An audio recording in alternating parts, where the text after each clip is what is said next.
Okay, I think we're back. I am really sorry about cutting the uh cutting the stream short there. We are back. Uh I don't really know why I was called about that cuz I was not needed at all. So yeah, we're back. Again, terribly sorry to everyone that missed part of the game if you were relying on me for that. I'm sorry. We're back. All right, so Packers Saints. I am seeing.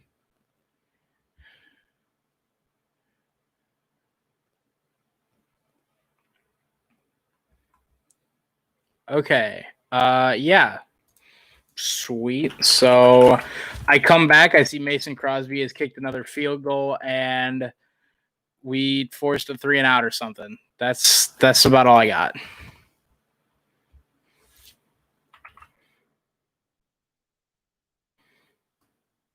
That's about all I got. So okay. We should be good to go for the rest of the night.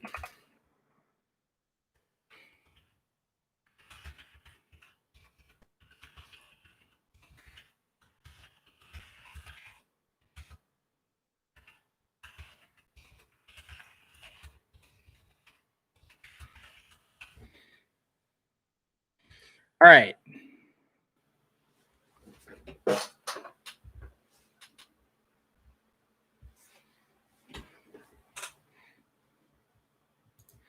All right. So we're back again. Terribly sorry about that. And it is really hot in my apartment tonight. All right. Well, the Saints got called for unsportsmanlike conduct on that punt, and basically what happened was the gunner on the left side did not make an effort to run back in bounds. So, yeah, there's that.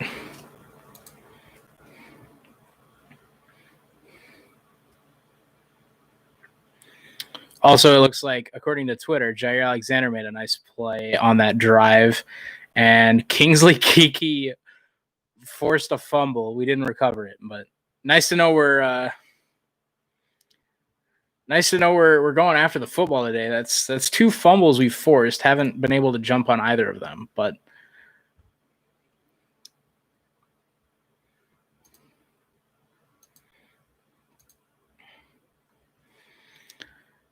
it is unfortunate that we haven't recovered either fumble, because both of those fumbles were at around the Saints 20, it looks like.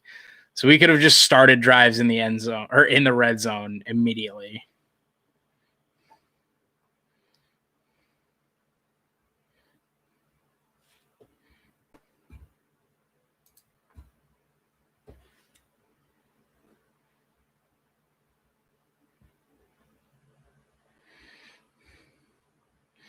All right. Packers with the ball after the unsportsmanlike penalty at midfield.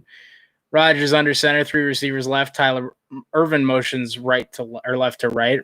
Rodgers on play action. He's going to air it out deep. He's looking for Marquez Valdez. He's looking for Lazard, who makes a great catch inside the 10-yard line.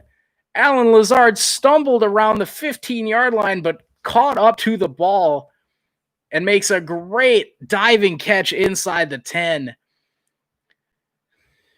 That's a great job by Lazard. Found the ball, stumbled, beat Marshawn Lattimore deep, down inside the 5 to the 2-yard line. Trips receivers left, 1 to the right. Aaron Jones in the backfield. Jamal Williams in the backfield. Give is to Williams running left, and he is met in the backfield.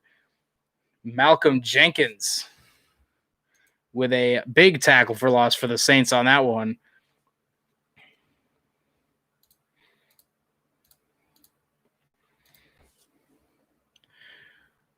Whew. Malcolm Jenkins, what a play. And he met Jamal Williams. Jamal Williams is not always a tough guy he's a tough guy to bring down.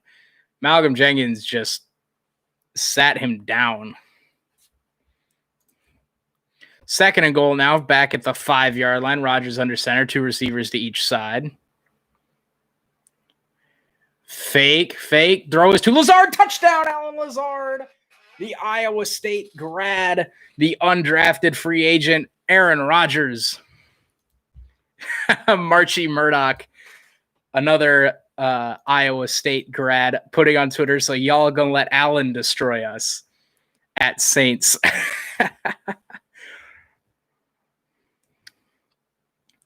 Oh my goodness. Allen Lazard, what a drive.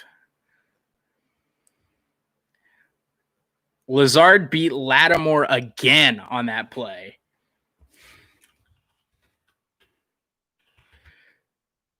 Mason Crosby puts the extra point through. It is 13-7 Packers.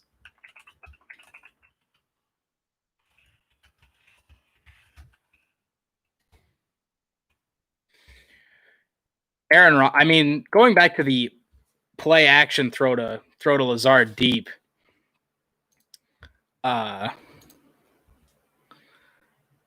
Rodgers was rolling to his left and just a quick flick and put that absolutely perfect on the money to Lazard. And if he hadn't stumbled at about the 15-yard line looking back for the ball, he might have had a touchdown on that play.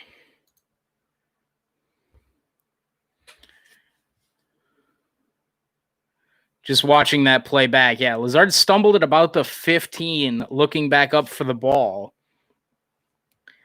And if he doesn't, he's got Lattimore beat by a step and a half. He makes a great play on the ball, though.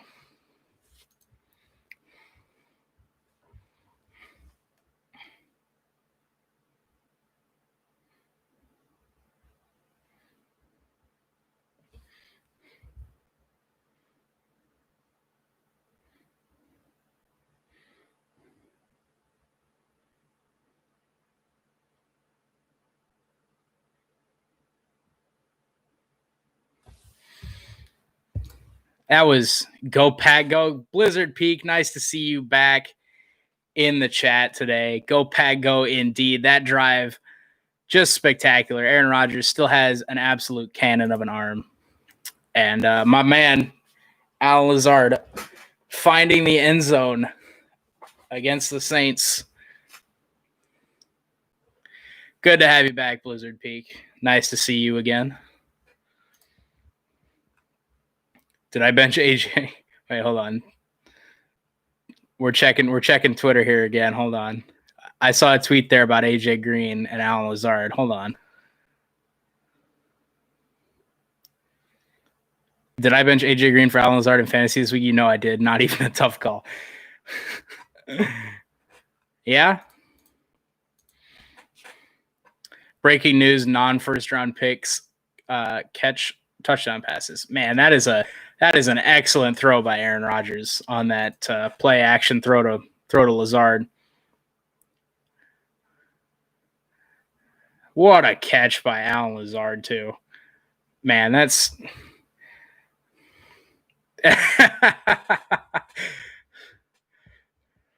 Rodgers wiping off Lazard on the sideline. Mason Crosby boots it away here. Deontay Harris not going to return this one as it bounces out of the back of the end zone. Touchback. Saints will take over at the 25-yard line. Major LOL at Aaron Rodgers wiping the sweat off a hardworking Lazard on the sideline. Yeah. Yeah, amen to that. Man, remember when Allen Lazard went undrafted? And then remember when he was on the Jags practice squad? And then remember when we were like, get over here, Allen. But no, we needed to draft a receiver. Give is to Latavius Murray running left. He'll pick up about 2 yards. Preston Smith on the tackle. Yeah, we needed to draft a first round receiver. No. No.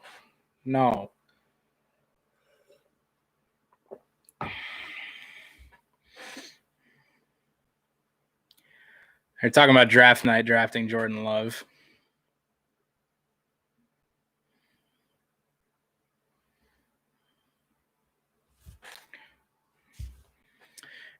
Drew Brees in the gun, trips receivers right, quick out to Kamara, and that's going to be a hold on Taysom Hill. Taysom Hill was holding, I think that was Alexander. I didn't quite catch the number. That'll be a hold on the Saints, and that will push them back there.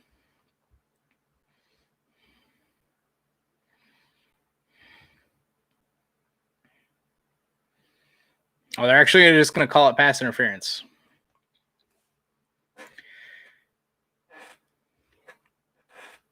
I guess both of those would have probably been the correct call. That was actually on Darnell Savage.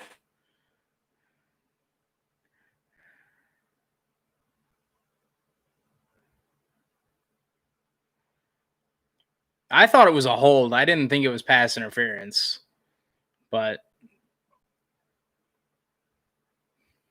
Terry McCauley saying it should not have been a foul. I thought it was a hold, not a pass interference. Drew Brees running a draw play to Kamara. Great job by, I didn't see who that was. I think that was Lancaster. No, it was Montravius Adams. Great job by Montravius Adams, shedding a block and containing that draw play to Kamara. New Orleans Saints penalty yards weeks 1 and 2. They had 249, which was the 5th most through 2 games since they'd been tracking penalty. That's a lot. 3rd and 15 now for the Saints at their own 20-yard line. Drew Brees in the gun, takes a snap. He's looking deep, now dumps it over the middle to Kamara. Darnell Savage misses a tackle, and Kamara is going to pick up a first down. That was not even Darnell Savage. That was, guess who that was? Guess who it was, guys? Guess who it was that missed the tackle? Guess who it was? Guess who it was? It was Will Redmond. I'll answer the question for you. Will Redmond missed the tackle for, would have been a gain of 4. Christian Kirksey also missed a tackle downfield, but Alvin Kamara is not amazing. Will Redmond's terrible. There's a difference. Okay, maybe both of those can be true, but good Lord. Chris Collinsworth did not just say that Alvin Kamara is the best back. I really hope I didn't hear that correctly. Hey, excuse you? Excuse you, Chris.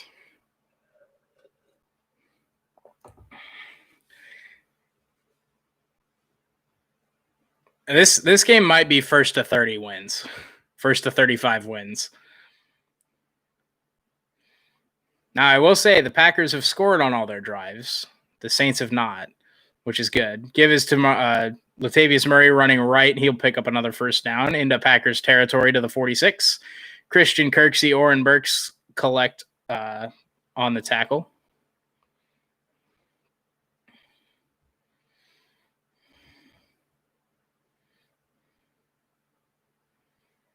I mean, the Packers are just getting burned. And it's simple rushes. Mike Pettin has yet to figure out what this defense has to do to stop the run. And it's simply baffling. Drew Brees under center, takes a snap. Give is to Latavius Murray again, who takes it off the left side and picks up 7. I mean, the Saints are just going to run the ball for 7 yards of play. Why would we want to stop that?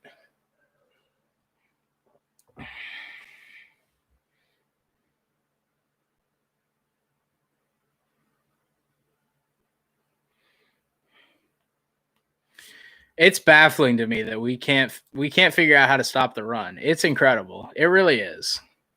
Oh no, Kirksey's hurt.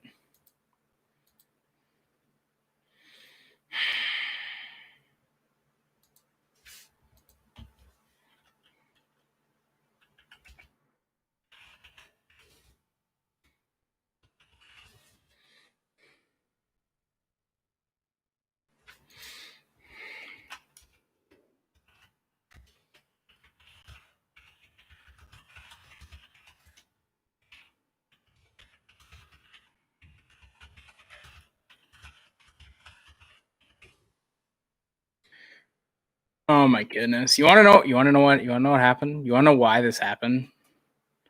This happened because Will Redmond doesn't know how to tackle. Like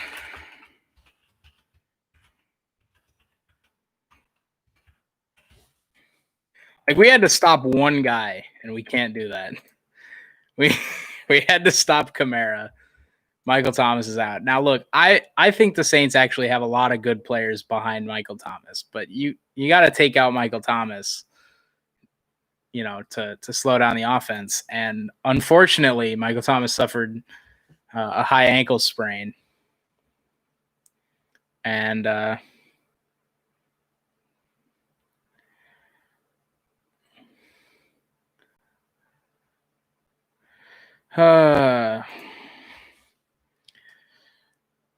Saints have broken 100 rushing yards with nearly 7 minutes left in the first half.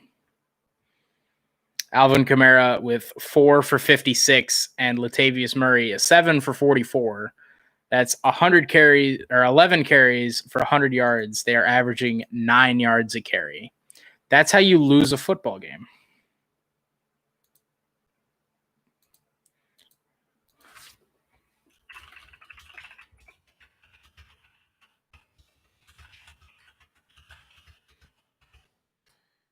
I don't know why Will Redmond's ever in the game, other than on kick coverage. I don't know why he's ever in the game.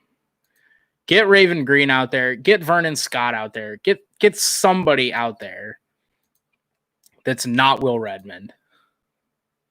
I'm sorry. He's just a liability.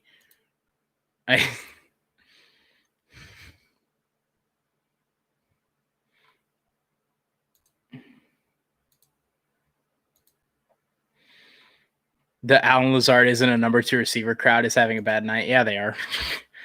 Yes, indeed they are. Matt Schneidman, excuse me.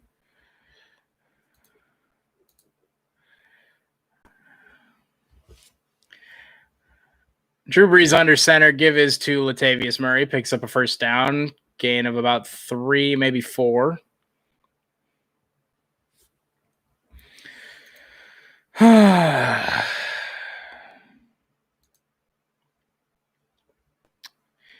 Chris Barnes and Ty Summers are the inside linebackers in base defense right now.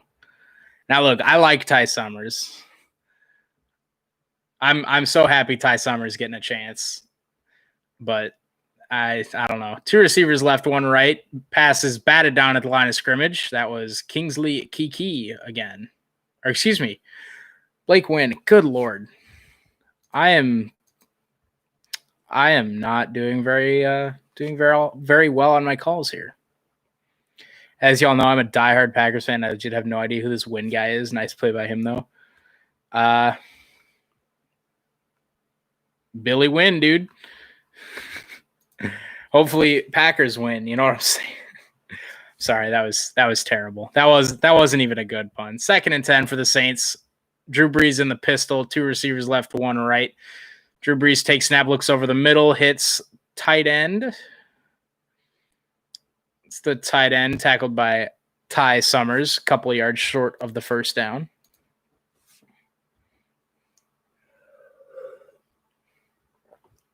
Billy Wynn with the win at the line of scrimmage. I'll see myself out. Yeah, Cheesehead TV. Get the frick out of here. All right, 3rd and 3. At the 27-yard line. 2 receivers left, 1 right. Now Taysom Hill motions right to left. Quick out to Taysom Hill with no room to run. That was Adrian Amos.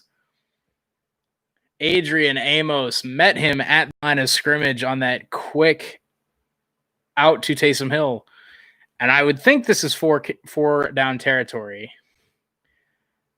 That's a great play by Adrian Amos. Made up for the missed tackle, or I guess missed angle on the big Alvin Kamara run. Makes a great play on Taysom Hill there. Field goal unit will come out. Will Lutz. One of the one of the premier kickers in the league, on to attempt this 45-yarder. Snap, good hold down, kick on the way, right down the middle. It's 13-10. Green Bay with 4:30 to go in the half.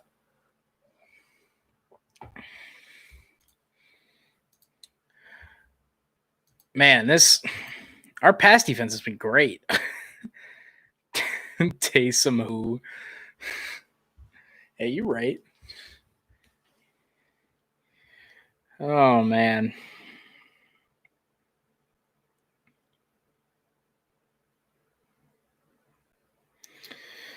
Okay. Just pulling up the stat sheet here on my phone.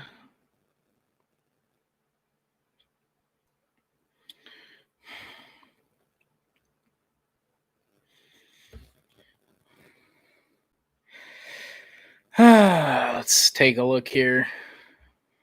I guess I can run down all of the scores from all the games today. That might be an all right thing to do. All right, starting in Atlanta, the Chicago Bears benched Mitch Trubisky, put in Nick Foles. I believe it was in the second half. As the Bears come back to win that game 30-26, the Falcons, the first team in 20 years to lose 2 games after leading by 15 or more in a quarter. First team to do it twice in a season in 20 years, and they've done it twice in 2 weeks. The Browns beat the Redskins 34-20. The football team 34-20. Vikings fell to the Titans. Steven Gostkowski kicked 6 field goals, including 3 from 50-plus and the game winner, including the game winner from 55 with 1:44 to go as Tennessee took down Minnesota 31-30. The Vikings fall to 0-3 on the season. The Lions got in the win column, taking down Kyler Murray and the Cardinals. Murray struggled against the Lions secondary, throwing 3 interceptions. Jeff Okudah picked up his first of his career. On Thursday night, the Dolphins beat the Jaguars 31-13. Minshew Mania got destroyed.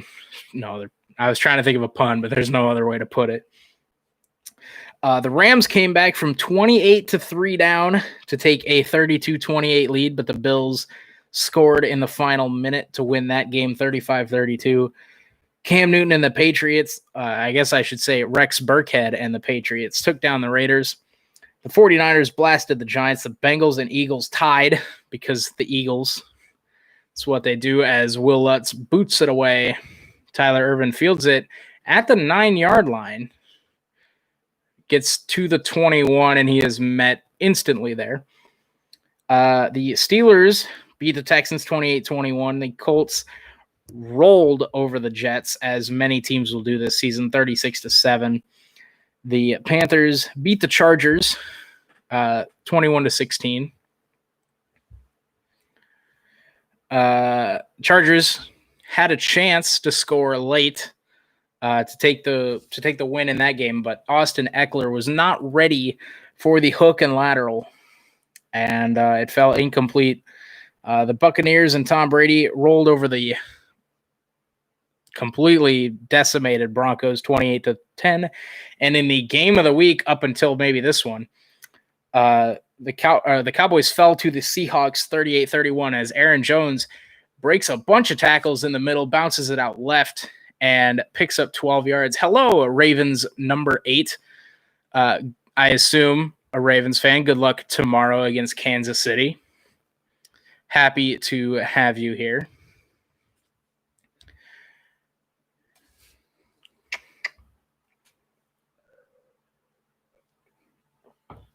Apologies for missing your comment when you did it. I was looking at my phone running through the scores. Aaron Rodgers in the shotgun, 1 receiver to each side, 2 tight ends in the game, Aaron Jones in the backfield. Rodgers takes the snap, play fake to Jones, looking left, now looking deep over the right side. He's got Valdez-Scantling, but he just missed him. And it'll be 2nd and 10. Yes, I'm a Ravens fan. I assume you're a Packers fan. Yes. Yes, Ravens number 8. I stream all of the, and to me, Rodgers is the GOAT. Well, I certainly appreciate you tuning in, thinking Rodgers is the GOAT. I think personally, Montana is the GOAT. I think Rodgers is the most talented, but I do think you have to take into consideration accomplishments to a degree. But thank you for tuning in. If you enjoy what you see, be sure to like and subscribe. I stream all of the Packers games as well as the Iowa State Cyclones. I stream all of their games, or at least the ones that I don't get to go to. Mr. Hail Mary. You're darn right, Mr. Hail Mary. He's the king of it, as Aaron Jones gets forced out of bounds for a short gain here on 2nd and 10. Demario Davis on the stop. 3rd and 8 for the Packers at their own 37-yard line. Rodgers in the shotgun. Jones to his left. 3 receivers right, 1 left. 3 minutes to go here in the half. Rodgers trying to get him to jump offside.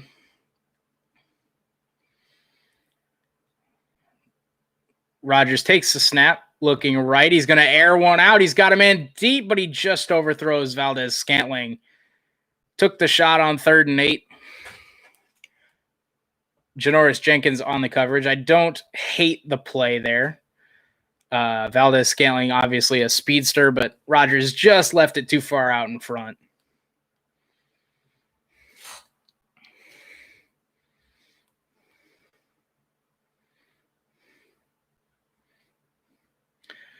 J.K. Scott on to punt for the first time for Green Bay.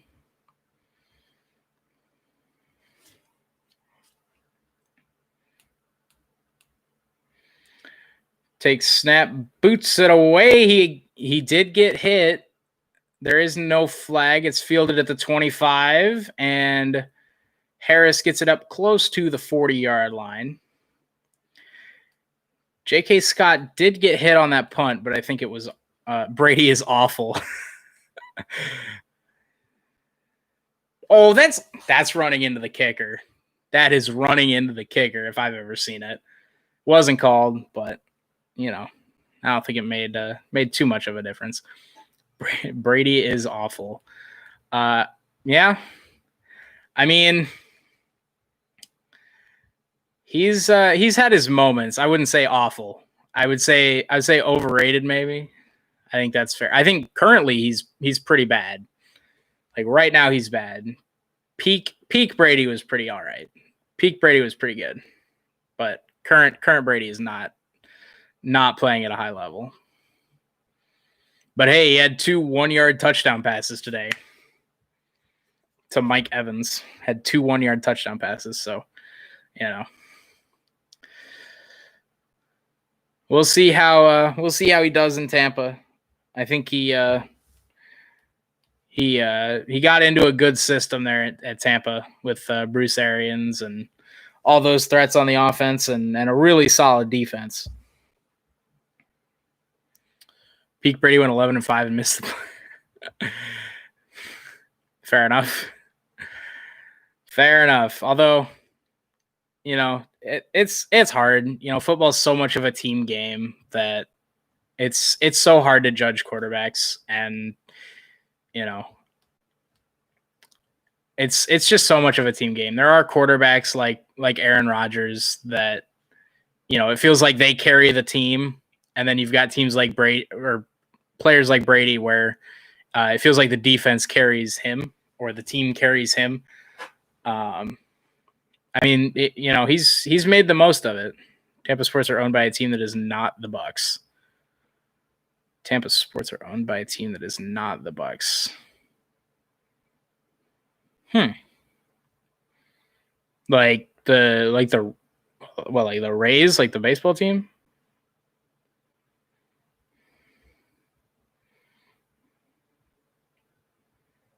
Oh, they brought. Yeah, thank you, Terry McCauley. He hits the kicker.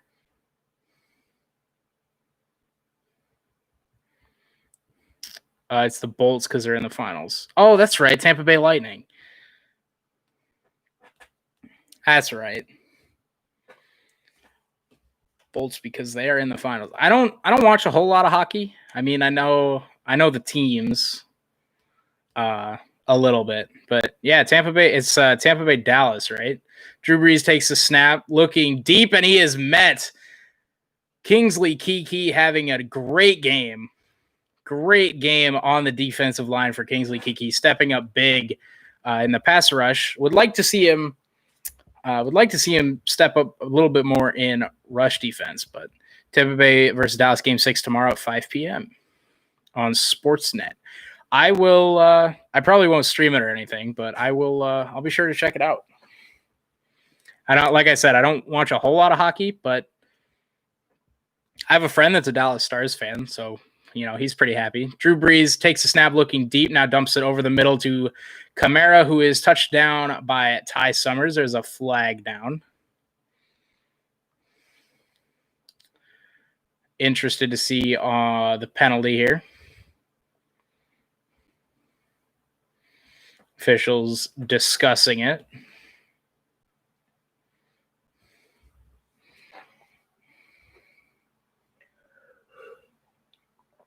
Regardless of this play, we will hit the 2-minute warning of the first half with 1:57 to go. Defensive holding on Zadarius Smith. Smith can't believe it. That's a huge costly penalty for Green Bay after the sack. It was going to be 3rd and forever, and now it's an automatic first down. I don't know if he should be too hyped about yesterday's win because Tampa still leads the series and all they need is one win. Hey, as long as you're in it, you're still in it. I mean, we saw the Nuggets come back twice from 3-1. I mean, I know that's basketball, but hey, as long as you're in it, you're still in it.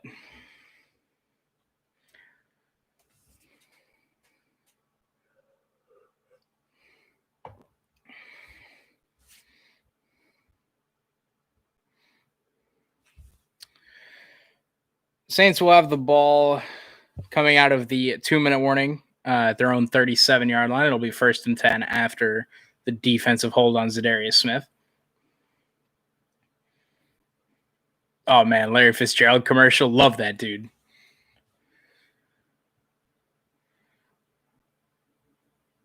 Yo, Larry Fitzgerald got the best smile in the NFL. I don't care what anyone says. I would want Larry Fitzgerald to give me like the worst news possible because like I just couldn't be sad. Like Larry Fitzgerald could come into my apartment and be like, "Yeah, you have cancer," and I'd be like, "It's Larry Fitzgerald." Probably shouldn't make that joke online, but Larry Fitzgerald, the legend, Larry legend. Last year finals in hockey were amazing for me because my least favorite team grabbed the fat L in Game 7. That's what we like to see. Ravens 8. Anytime the least favorite team grabs a fat L in a big game, that's what we like to see. Trying to think, I don't even know who the teams were last year. Was it like Pittsburgh and someone? I think wasn't it the Penguins and someone? I don't exactly remember.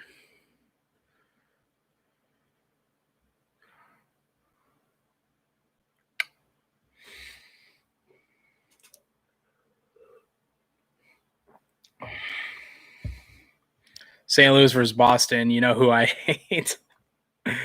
Yeah, I can take a guess. I can take a guess from those two. No coaches challenge allowed in the last 2 minutes, as everyone knows. Drew Brees in the shotgun, 2 receivers to each side. Kamara to his right. Brees looking quick right side. Pumps, now fires. It's caught by Jared Cook for a gain of 8. Up to the 45-yard line, 2nd and 2.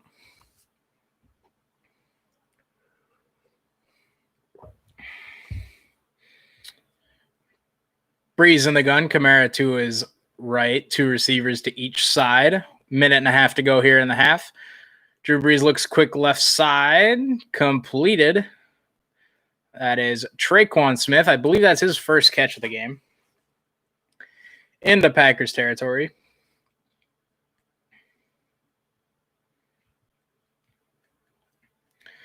Two receivers to each side. Drew Brees takes snap, looking over the middle. That pass, it looked like it was tipped. It came out of Drew's hand a little weird. Falls incomplete over the middle, 2nd and 10 with 1 minute and 9 seconds to go.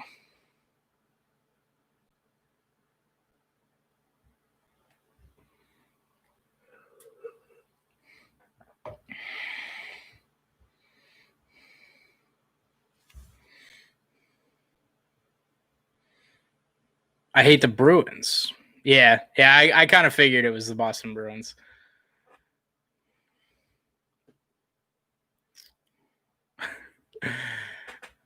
Drew Brees takes the snap, looking right side, dumps it off to Kamara. Great tackle there by Ty Summers. For those that missed it, Christian Kirksey got helped off to the sideline. So Ty Summers and Chris Barnes are in the game at inside linebacker. New Orleans burns their first time out of the half here with 57 seconds to go.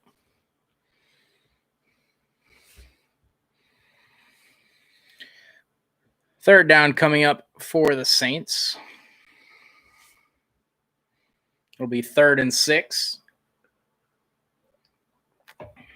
I'll be honest, I've not been impressed with Drew Brees tonight. He's 9 for 11, but he's 9 for 11 with 60 yards. And of those 9 completions, 4 of them are to Kamara.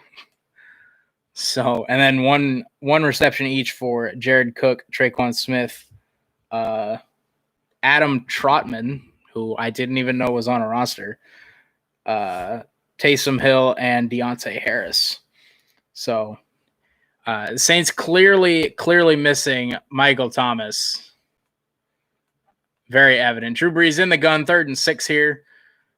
4 seconds on the play clock. Drew Brees still calling audibles. Gets the snap, just gets it off. Drew Brees looks over the middle. He's got Traquan Smith, first down on the right side on the crossing route. Saints decide not to use a timeout here. 40-some seconds and counting down. Now 30 seconds. Drew Brees takes snap. He's looking, dumps it over the middle again. It's Kamara, who does get out of bounds after a gain of 7. 28 seconds to go. Brees now 11 of 13 with 5 receptions for Kamara.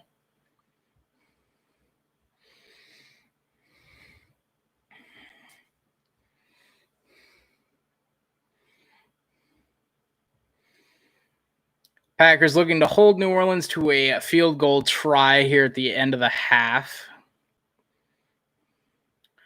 2nd and 3 here for the Saints at the Packers 30-yard line. 2 receivers to each side. Kamara now motions from Brees' right to his left. That'll be a delay of game. No, they do just get it off. Finds Kamara. Ty Summers missed him. Darnell Savage almost forced a fumble, but Kamara does get inside the 20 to the 19 with 20 seconds to go.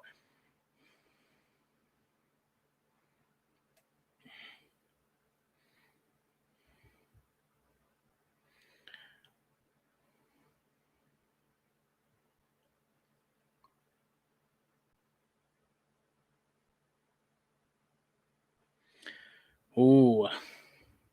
I think Chris Collinsworth has a point. I think Drew Brees had the wheel route open.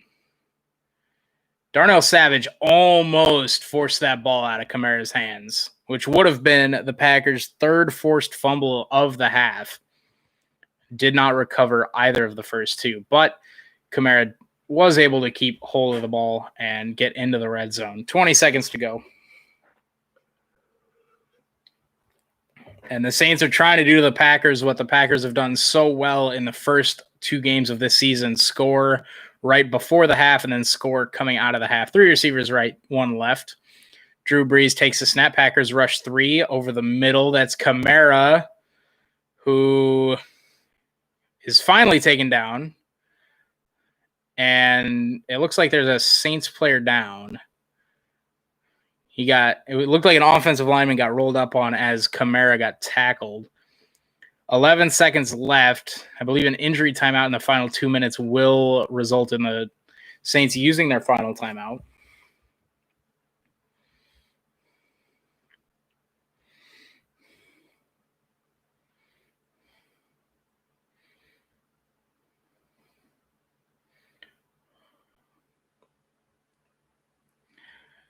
And, that was Jonathan Garvin on the tackle of Kamara. Looked very similar to, you hate to speculate, but it looked very similar to the Michael Thomas injury. They just mentioned it here.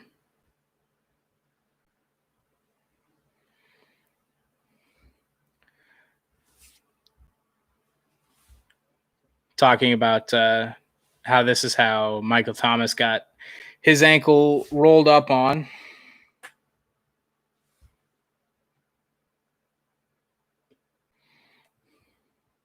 What's funnier, Carolina Hurricanes hate their goal horn or marching crying on international? Carolina Hurricane hate their goal horn or march hand crying on international television? I would assume a team hating their own goal horn is really funny. Marchand is on the Bruins. I would say Carolina hating their own goal horn, just because you want to see them score. Because obviously, if you're a Hurricane fan or player, you want to win. But if you hate your goal horn, you hate hearing it. That's pretty funny to me. And I feel like a player crying on national television, if it was after they're tied at funny level, I feel like if it was after losing a game 7, like that's just kind of natural, right? Like if you lose that final game of the season in the championship. I feel like that's more natural. Hating your own goal horn is pretty funny.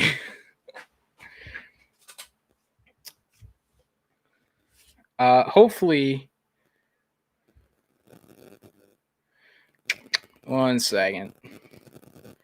Checking my phone here. 75.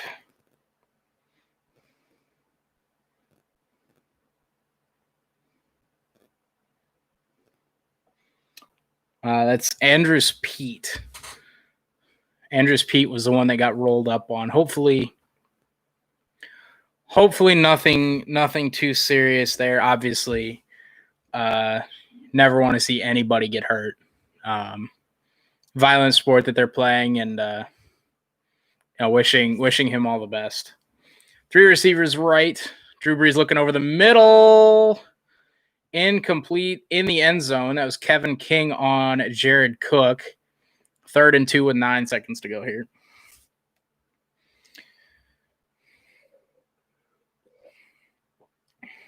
Oh, Kevin King might have gotten away with a pass interference here. Marchand is a player that everyone hates, and non-Bruins fans love seeing him cry. I mean, I get that. I get that. Like watching an opposing, especially if he's just a jerk that nobody likes. All right, 2 receivers left, 1 to the right. Jared Cook in the game at tight end. Drew Brees looking end zone. Touchdown, New Orleans. Emmanuel Sanders at the end of the half. That's his first grab of the day.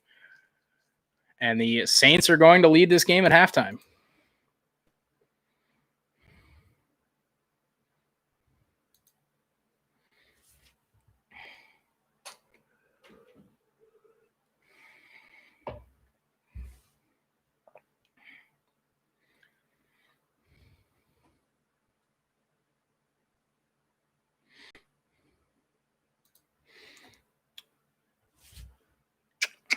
That was a really shit drive by the defense. There's no he's worse than a jerk. Will Lutz adds the extra point. It's 17-13 at New Orleans. He is worse than a jerk. Well, he's dirty AF. Okay, well, yeah. I mean, if he's like a dirty player and he's, yeah. I mean, that's pretty funny. That's Drew Brees has not been good today, but that was a good throw. That was a good throw. I'll be honest. That was a good throw.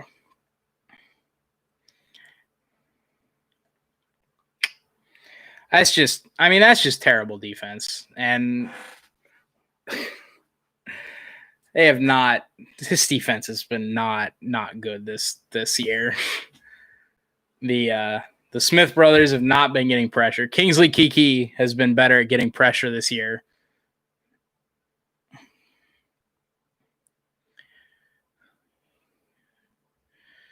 Obviously, Kenny Clark being out hurts, but Tyler Ervin deep to receive the kick.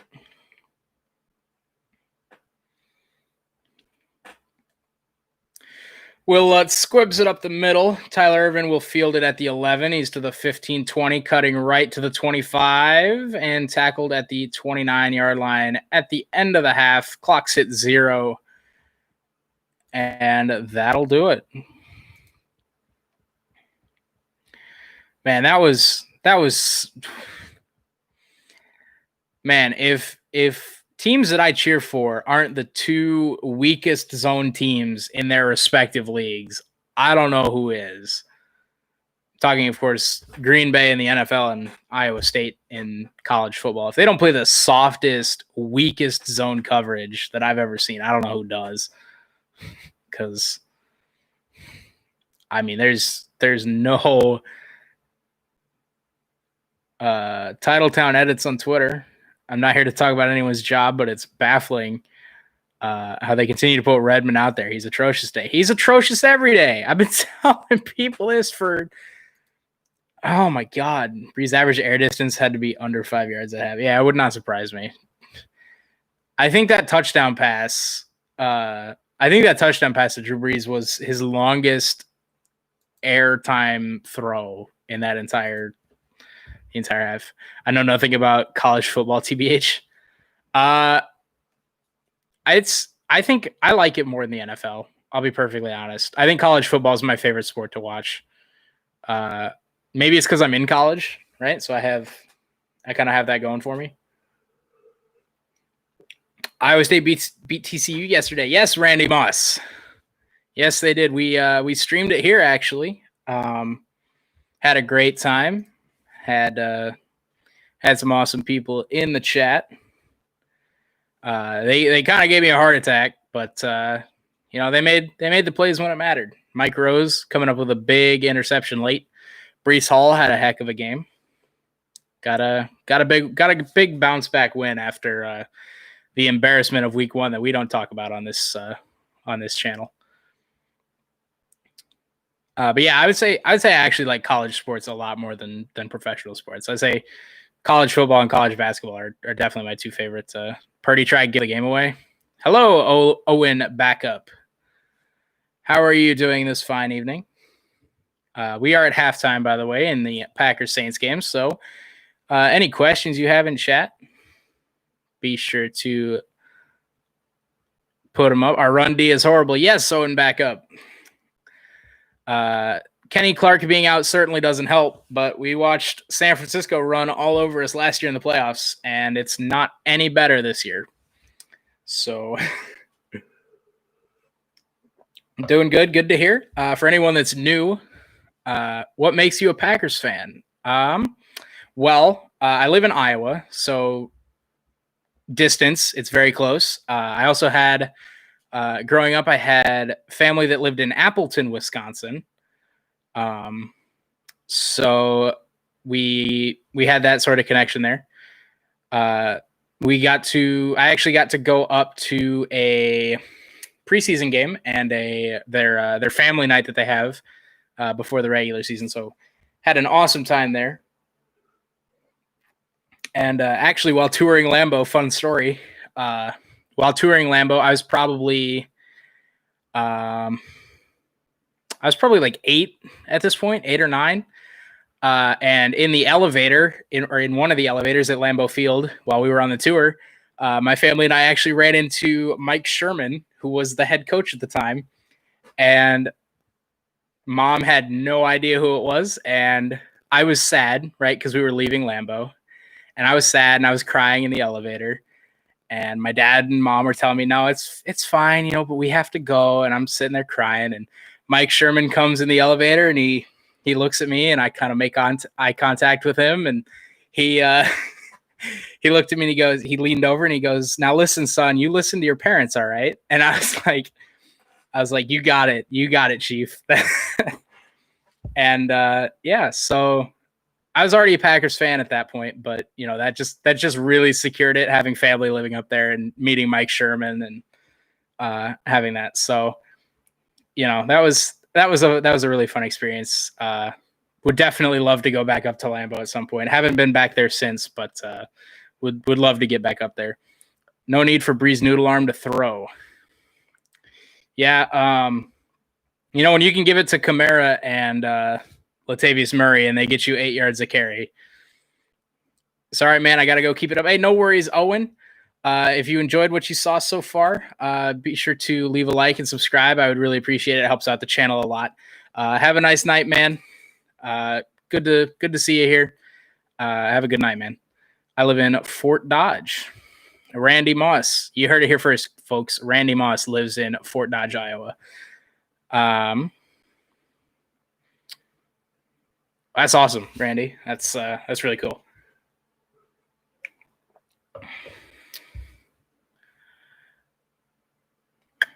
Let's see what else we got here in chat. LMAO, I'm not that Randy Moss. Oh, really?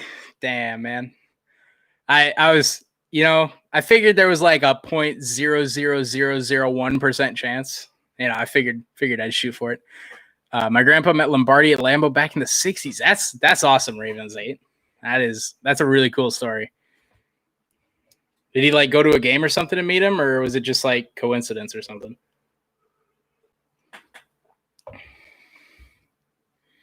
That's really cool. Man, what I would give to have met Lombardi back in the 60s.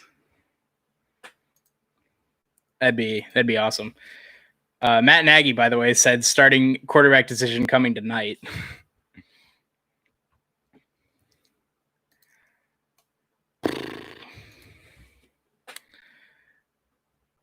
Man, I feel like if you're Matt Nagy, your quarterback decision has already been made. You're not thinking about starting Trubisky.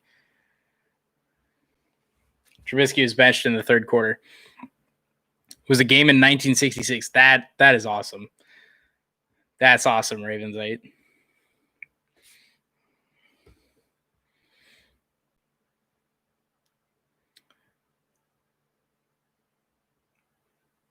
Oh man, Russell Wilson today was awesome again, by the way. I'm not I don't like the Seahawks at all. I really don't. But I'm a huge Russell Wilson fan, and he was incredible today. Once again, threw for 5 more touchdowns, giving him 14 on the season, which is, I believe, the most in NFL history. Yeah, the most in NFL history through 3 games.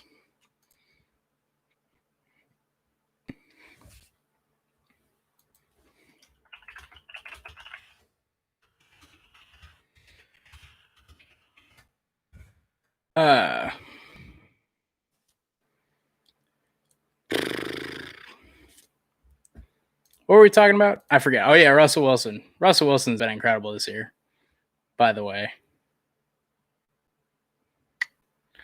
Oh, yeah, baseball regular season ended today. That was fun. It might surprise people here, but Cubs fan. Yeah, I know. Cubs, Packers. Doesn't make any sense. I've heard it all. It makes it really awkward on social media, by the way, being a Packers and a Cubs fan. Because all the Packers fans that I follow are Brewers fans, and all the Cubs people that I follow are Bears fans. Makes it really awkward on social media.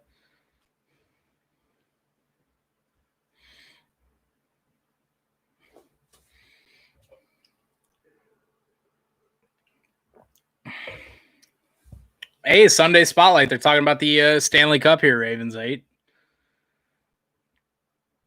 Ooh, double overtime for Dallas. That must have been a heck of a game to watch. LOL Bears Packers biggest rivalry in sports. I agree. I think it is. I would say like peak Yankees Red Sox is definitely up there. It was a good one.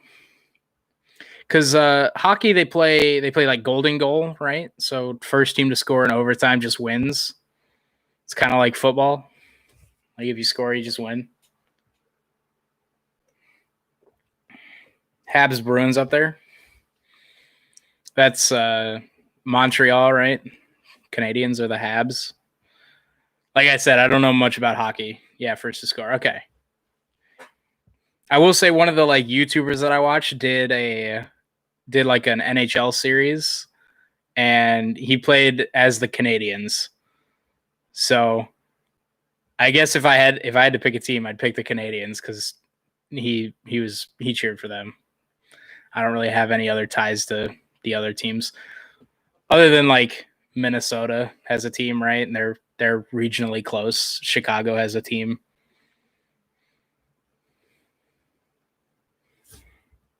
But yeah, I do think Bears Packers is the biggest and the best rivalry. Hasn't been too close as of late. Minnesota is a team that we beat.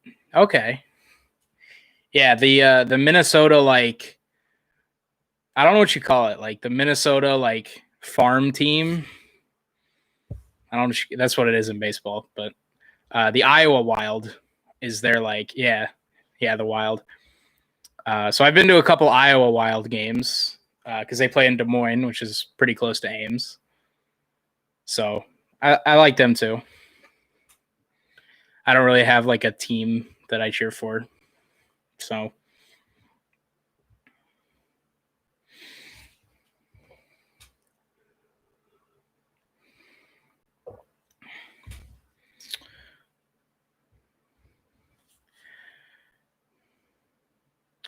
man, there is nothing that I love more than political commercials. Like, I hate all of you. Get your stupid face off my screen. That is not an invitation to talk politics in my chat, by the way. I just thought I would say that because I freaking hate all the political ads going on right now.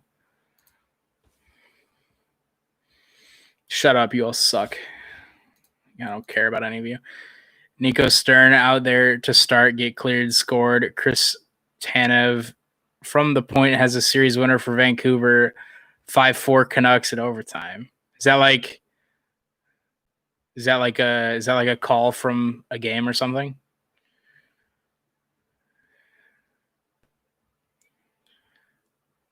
Yes. All right.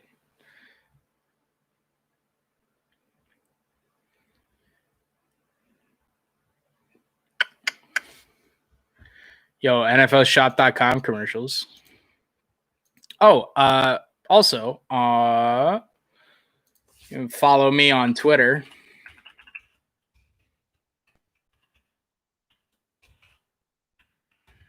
at that link at DBSportsYT.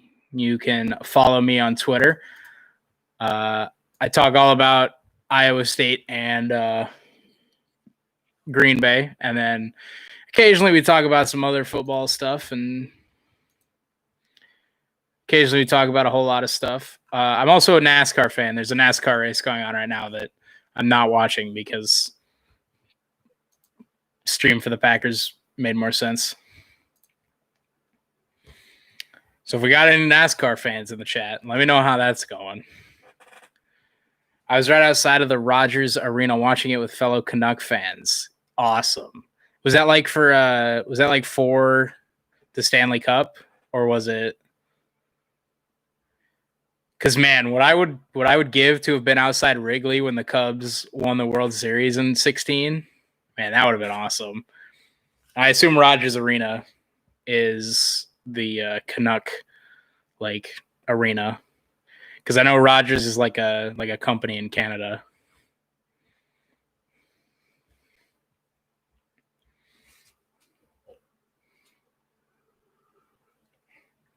Alvin Kamara has 117 scrimmage yards, by the way. That's a career high for a half, or for a first half anyway.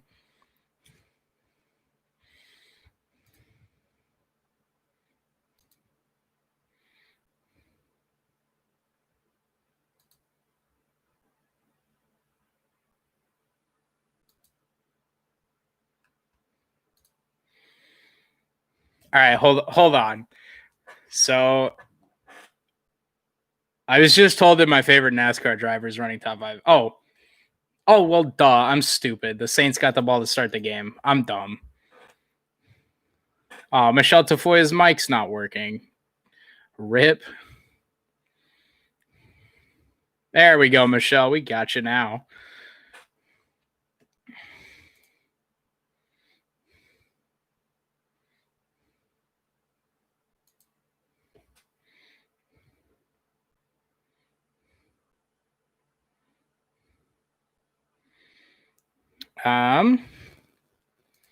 Packers get the ball to start the second half. Rodgers play action, looking deep. He's going to air one out. And he was looking for Valdez-Scantling, who does not have a catch yet today. Does not have a catch.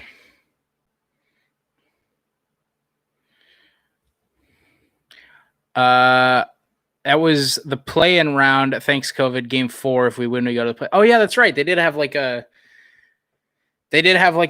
play-in round, like to get to the playoffs this year. That's right. They did have that. Oh no, trust me, Mike Trico. Patrick Mahomes is not the only one that can throw a no-look pass.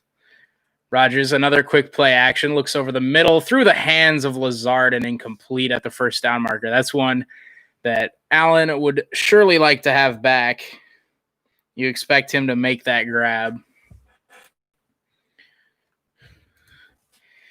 Aaron Jones did a great job picking up the blitz.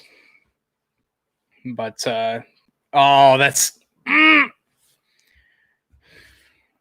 that's one Rodgers, or that's one Lazard would love to have back. That's one you expect Lazard to make. It's because it wasn't third down. Rodgers trying to get him to jump, drops straight back. Now looking deep again. He's going to fire deep. He's got Lazard! Alan Lazard inside the 10. Tackled inside the 5. Alan Lazard having a hell of a game today. Makes up for the drop. Rodgers put it right on the money. And Lazard is inside the 5. The Saints running a cover 4 quarters coverage, and Lazard just beat everybody. And PJ Williams with a touchdown saving tackle. Rodgers put it right on the money. Woo! All right, Rodgers in the gun at the 3-yard line.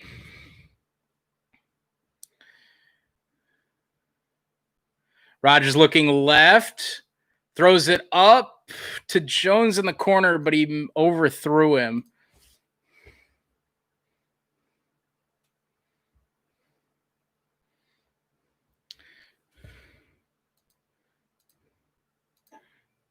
By the way, that was a gain of 72 for Alan Lazard.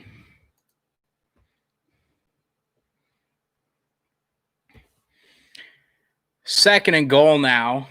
That's a great throw by Rodgers, getting Lazard under the football.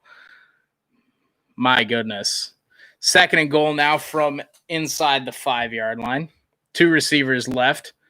Give to Jones up the middle. Fighting. Gets to about the 2. And now it'll be third down.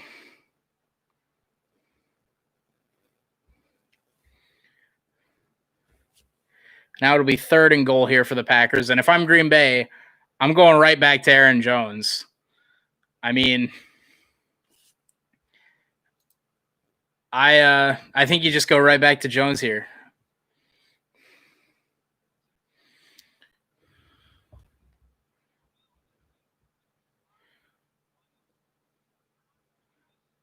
Alan Lazard motions right to left. Only receiver to the left side of the line. 2 receivers right now. Aaron Jones in motion. And it looks like they were trying to get it to him. Rodgers now rolling right, throws it, missed. Lewis at the pylon. Go for it. 4th and goal. Go for it. Do it. Do it. Go for it.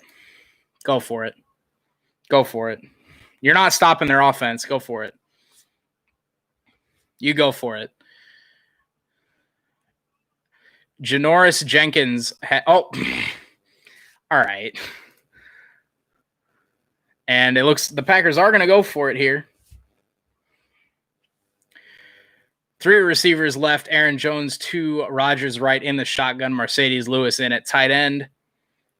Give is to Jones up the middle. Fighting forward. Touchdown. Aaron Jones punches it in from 2 yards out. And the Packers retake the lead.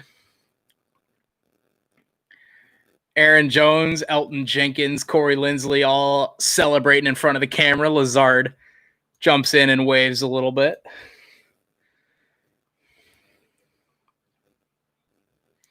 Mercedes Lewis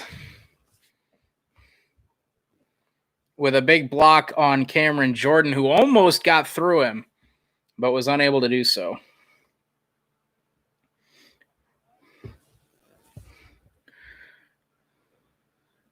I really need a gif of Lazard waving to the camera right now. Yeah, me too, Twitter. Me too. Mason Crosby tacks on the extra point, and it's 20-17 Green Bay back in front.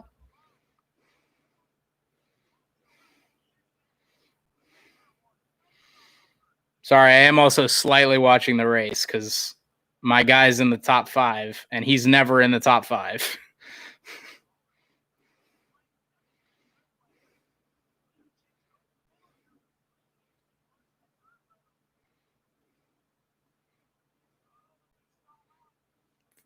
They're currently 3 wide for 3rd, and my guy's on the top of that. Sorry, we're watching the Packers game. Aaron Jones punches it in from 2 yards out.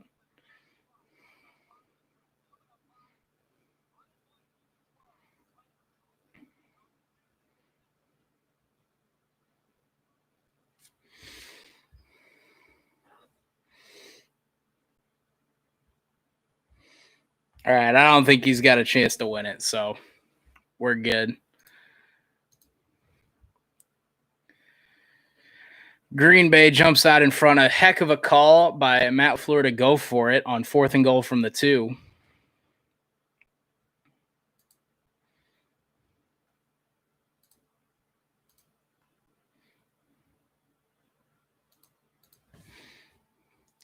I had been telling people all offseason, all of last season, and all of the start of this season that Al Lazard is the second best receiver on this football team.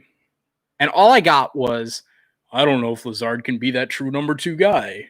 I think we should spend a 1st-round pick on a running or on a wide receiver. It's like, no. No. Al Lazard is more than capable of being that guy on offense. And he's showing that today, and I could not be more happy. It is phenomenal to watch. I love it.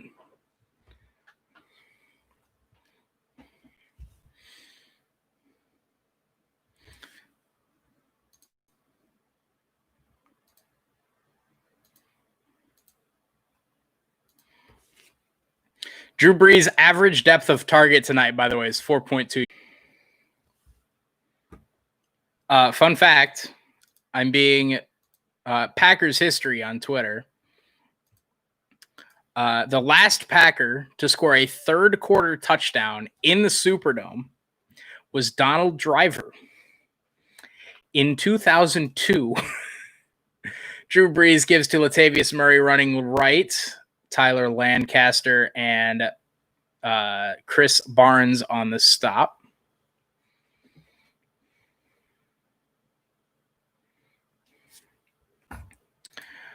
Ty Summers wearing the dot, being the captain, the 7th rounder.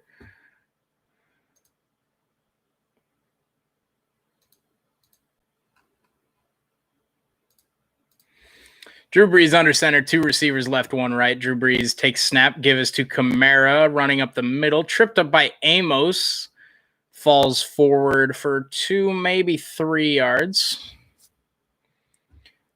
Christian Kirksey has been ruled out for the rest of the game. A huge loss to an already struggling Packers defense. Kenny Clark and now Christian Kirksey out for the day.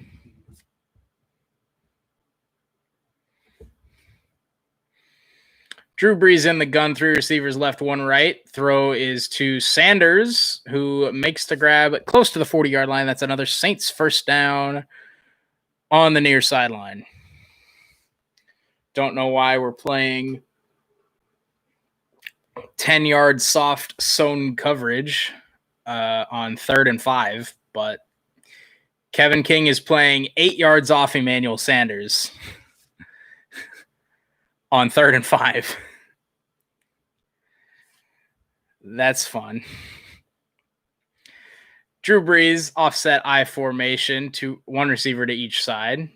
Drew Brees straight drop back looking right side. It's a catch made by Jared Cook, tackled by Darnell Savage. But that's another first down for the New Orleans Saints.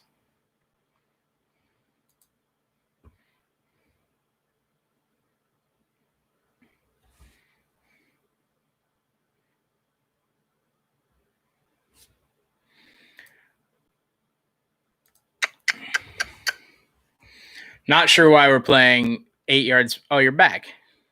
Good to have you back, Ravens 8. Taysom Hill now in the game at quarterback. The fake is to Kamara. Taysom Hill looking deep. Now he's going to step up and take off with it. Tackled by Ty Summers after a gain of 7.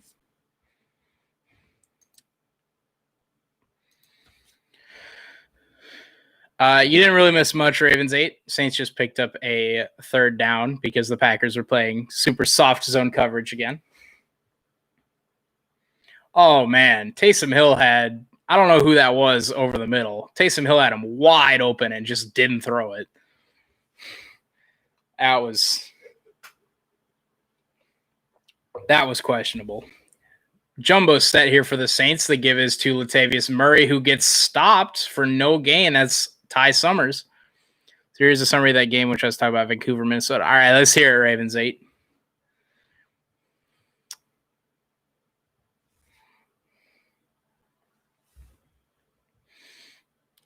Saints going to have a 3rd and 1 here, down by 3, 9:20 to go in the 3rd quarter.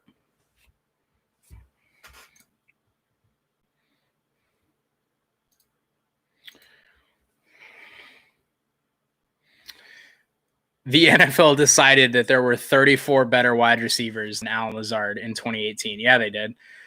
The Saints will pick up the first down with Latavius Murray because we can't stop them from running anything, let alone stopping them running 1 yard.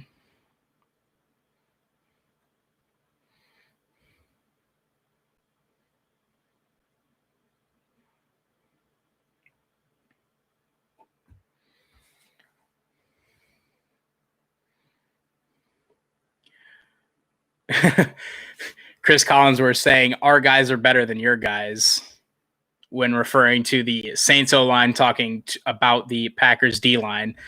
Currently, yes. Quick little dump off to Kamara. Nobody's on him. We're just going to leave Kamara wide open. So early, Minnesota scores a goal up 1-0. Couple minutes later, we tied it at 1. All right. Hey, the score was 5-4, so it must have been a pretty entertaining hockey game. I don't know what the average goal per game is for hockey, but 5-4 hockey game sounds pretty good.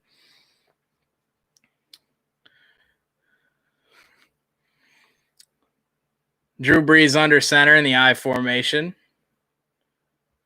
1 receiver to the right. Give is to Latavius Murray, who picks up about 1 yard, tackled by Chris Barnes. They score a dirty goal number 1 and go up 2-1. I'll be honest. Chris Barnes and Ty Summers have not been bad. We can't cover Alvin Kamara and Latavius Murray for shit, but they have not been bad in the absence of Christian Kirksey.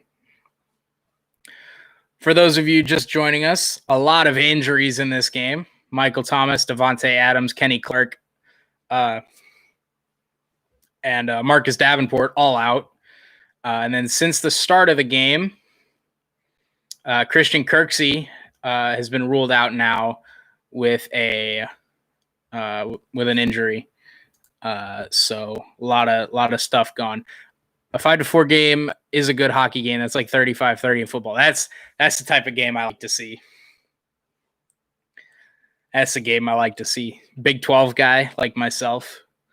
That Texas Tech game this weekend, by the way, I need to go back and watch it because that I hate that Texas won, but you get a team that scores 60 points. That's my type of football game. Drew Brees in the gun, 3 receivers right, takes straight drop back. Kamara takes a screen on 3rd and 9, stumbles forward. He's going to be about 4 yards short.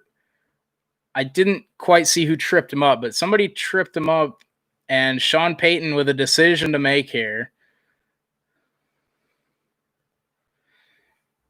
I can't imagine the Saints don't go for this. They could run the ball up the middle and pick up 3 yards. Second period, Wild score, nice one, make it 3-1. The Wild blew a 3-1 lead. Any chance I can make that joke, I'm going to. 4th and 3 here in the red zone, and the Saints are going to go for it. From the Packers' 12-yard line, offset I formation. Oh, that's a false start. That's a false start. He did not jump into the neutral zone. That's a false start. That's a false start. And if you don't call it that, I'm going to be a little annoyed. Good call. Good call. Left tackle moved. That's Teron Armstead. One of the better tackles in the game. Did not get into the neutral zone, Teron Armstead. False starts. That's a correct call there.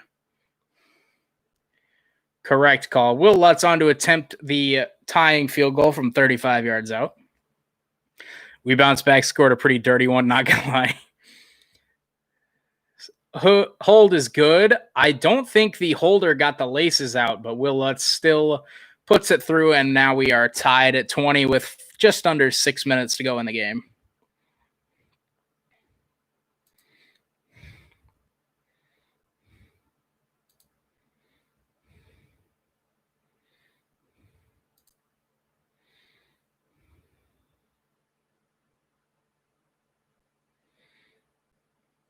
Somebody said on Twitter, I ate too much ribs. I don't know if you need too much ribs. I don't think there's a quantity of too much ribs. I think all of the ribs is a good amount of ribs.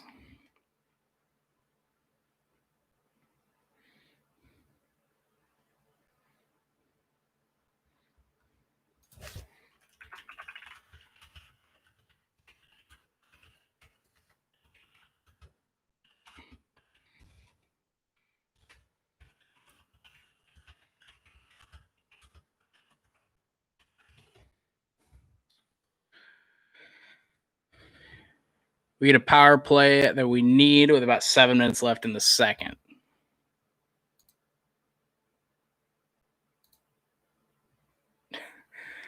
Alan Lazard has 139 receiving yards. Rodgers has 178 passing yards.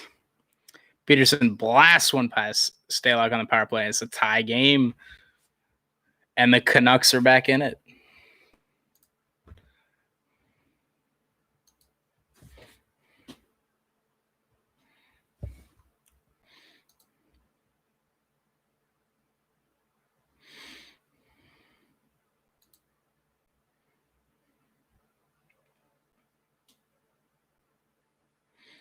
Total drives tonight for both teams combined. There have been 4 touchdowns by each team, or 4 touchdowns total, 4 field goals total, and 3 total punts in this game. This is my kind of game. Although I wish it was 8 total touchdowns and 0 field goals.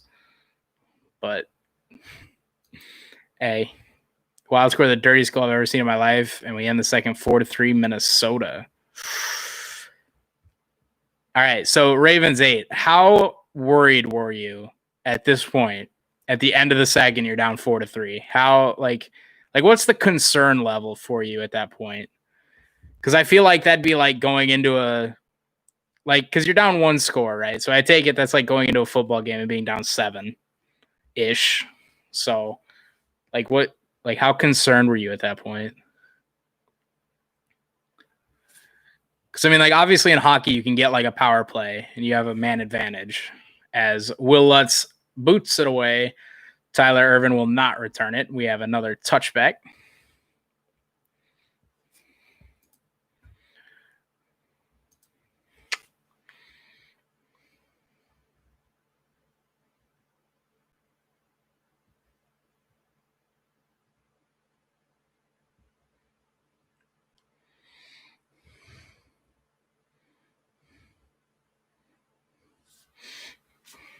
I wasn't too worried because it was game 4 in a best of 5. We were up 2-1. Okay. So it wasn't like it was make or break that game. You still had. Okay. Well, that's good. Aaron Rodgers in the gun. 1 receiver to each side. Mercedes Lewis and Robert Tonyan in the game at tight end. Jones to Rodgers right. Another play action. Quick throw to Robert Tonyan on the right side. He gets a first down to the 35. Pushed out of bounds at the 42-yard line. Gain of 12 for Robert Tonyan. Rodgers really getting Bob Tonyan, big Bob Tonyan, involved. Rodgers getting the big man involved in the offense. You love to see it. First 15 minutes of the third scoreless, so with 5 minutes was when I really started to worry. Yeah, that makes sense. Because hockey, it's not like a big long possession. It's just constant. You're just constant back and forth. I imagine 15 minutes of that and you haven't scored. It's about when you start to worry. Rodgers under center, 2 receivers left. Quick throw out to Valdez Scantling, his first catch of the day. He picks up 6, Picks up 5 or 6 on that play, maybe. Just a quick little out route to Valdez Scantling. Rodgers laughing, giving him a fist bump as they come back to the huddle. Just under 5 minutes to go here in the third. We've got a tied ball game, 20-20. 2 very different offensive game plans in this game from the Packers and the Saints. 1 receiver to each side. 2 tight ends in the game. Aaron Jones in the backfield. Rodgers gives to Jones running left. Breaks free. He's in the Saints territory inside the 45 to the 44-yard line. It's a first down Green Bay. Aaron Jones, I think that might be one of his longer runs of the day. I think he has one for 12 and then that one for 7 or 8. Oh, Aaron Jones, the UTEP hat. A couple seconds later, Pearson gets behind the net, pass to Horvat, shoots, scores, and we're tied.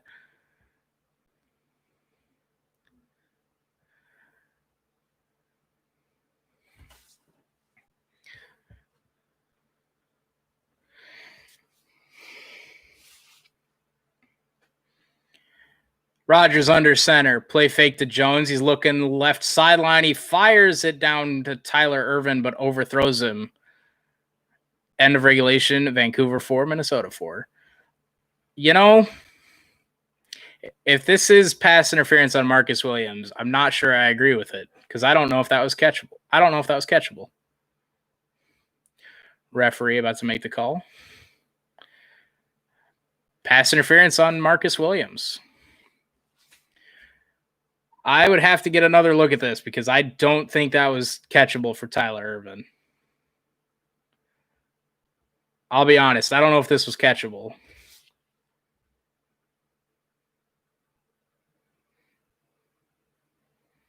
I don't know if that was catchable. Yeah, that's not catchable. I don't know. I think that's still a rule in the NFL. Anyway, Tyler Ervin in the backfield to Aaron Rodgers right, 3 receivers right, Mercedes Lewis in at tight end. Give us to Tyler Ervin running left. He breaks a tackle inside the 20-yard line. That is a terrible spot. That is an atrocious spot. That's a terrible. That's a makeup spot. They were like, oh shit, that pass wasn't catchable. Let's mark him a yard and a half short of where he was this play. That was a terrible spot.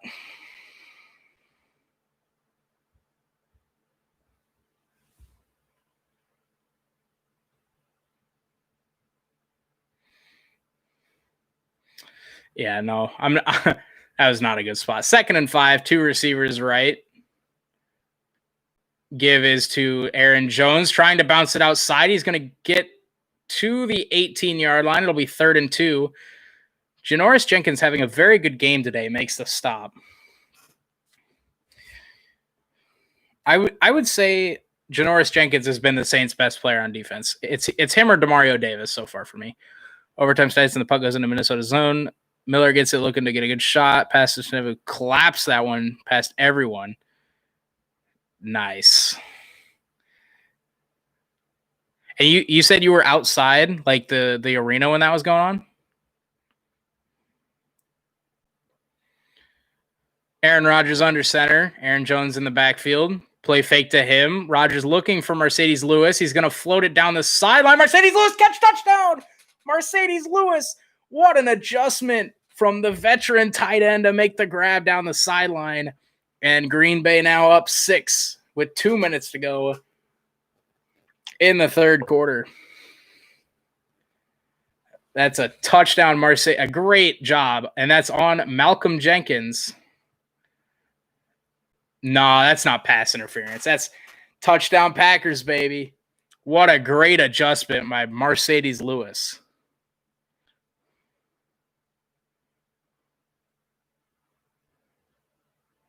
Oh, stop it, Terry McCauley. He doesn't push off at all there.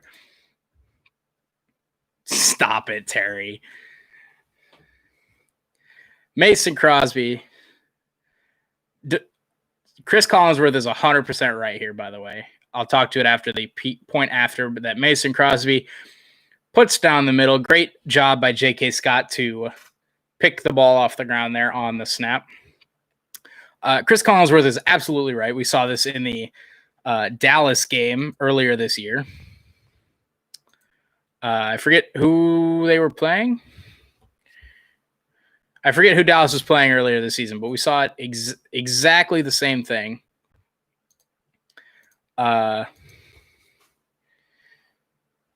Defenders are getting very smart in the NFL. And what I mean by that is defenders are getting very good at making it look like there's offensive pass interference. So basically what I've always been told and what I've always observed and seen and whatever is if you have your hand on a guy, it's like if I'm looking back for the ball and I have my hand out, I can feel for where he's at, but as a defender, I can't push him. I can't grab him. I can't knock his hands down so that he can't catch the ball, but I can feel for where he's at. And I can be looking at the ball and playing the receiver. So I can feel if he stops or if he makes a direction change one way or the other. And if I'm on offense, I can use that hand to not hold separation, but to do kind of the same thing, to feel where the corner is at. But what defenders are doing now is they see that hand come out and defenders will stop. They'll just stop. They'll put their hands up. They'll start, calling for a flag, and they'll really exaggerate that slight touch that an offensive player will make. And so what that's doing is it's opening the door for more offensive pass interference because the officials aren't the defender. They can't tell how extreme the contact is. So, if the official sees that and he sees that arm come out and he sees that extension, that's pass interference. But when there's no extension or there's a quick, they're both kind of going back and forth and that defender stops or that defender puts his hands up or that defender starts waving, going crazy with his arms. They're like, oh, he got affected by that touch. And we saw, it was the Rams game. It was, what was it? Marcus Peters, I think. But yeah, it was, anyways, the goal was pretty quick, 11 seconds into overtime. Hey, anytime you score 11 seconds in, you're making a statement there. This is not offensive pass interference. So, okay, Mercedes Lewis is here, and he comes to here, and then he goes up. And Janoris Jenkins or Malcolm Jenkins like completely backs off and throws his hands up. And that's something that officials are looking out for, and they didn't call it this time, and I think they were correct in not calling it. Harris brings the ball out of the end zone close to the 25. Excuse me. For the record, that is Aaron Rodgers' second career touchdown pass to a first-round draft pick. Drew Brees has 104. Peyton Manning with the most at 293. That's such a silly stat to me. Touchdown passes to a first round pick. You know how many first round picks end up being busts? Like look at any Minnesota pick other than I guess Jefferson this year. He's been all right. But like Treadwell was a first round pick. He didn't do anything. Like Drew Brees takes a snap under center. He's looking deep. He's not going to throw it deep. Flag is down. Drew Brees rolling to his right, and he'll just dump it out of bounds to avoid the pressure. Flag is in the secondary. It'll probably be against Green Bay.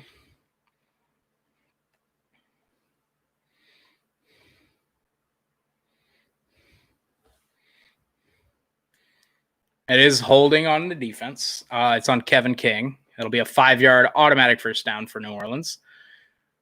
Let's take a look here. Kevin King on excuse me. And yeah, good hold call on Traquan Smith there. Right arm was grabbing the jersey, stopped him from the outbreak. And that's a call you expect him to make. 3 receivers right. Give his to Kamara, who's met in the backfield. Darnell Savage in on the stop. That might be Darnell's best play of the season so far, if I'm being honest. I went to Peyton's biggest choke and the Super Bowl. Oh, you've been to the Super Bowl? Dude, I'm so jealous. I am so jealous. Hold on 1 second. Gotta break out the water. Dude, I am so jealous. Only NFL game I've been to was Packers preseason game. We played the Seahawks. It's the only preseason game I've ever been to. That's the only game in general I've been to. Been to plenty of college games. Iowa State, being a student here. Been to plenty of those.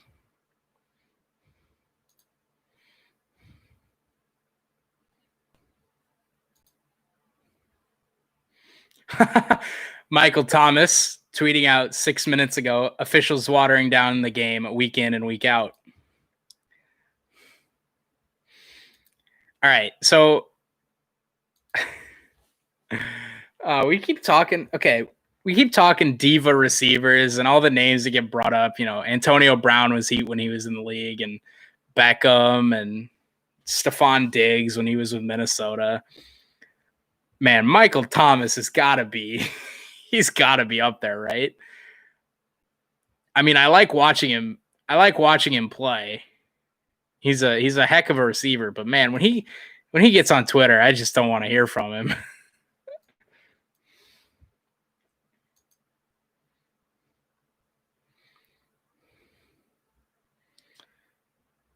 A-Raj got his swagger back. You know, smart people would say he never lost it, but when we beat the Pats in the AFC Championship, as soon as the game ended, I went on my computer searching Vancouver to New Orleans flights tomorrow. Hey, that's totally fair. Was that the that was the when Joe Flacco was quarterback there, and what year was that? 2013? Somewhere in there? Yeah. 12, 13. Man, that would have been a blast. I'm so jealous, dude. I mean, I was like 14 at the time, so I probably didn't care a whole lot, but man, that's awesome. Was that yeah. Was that the that was Ravens Niners, right? The that was a game where the power went out?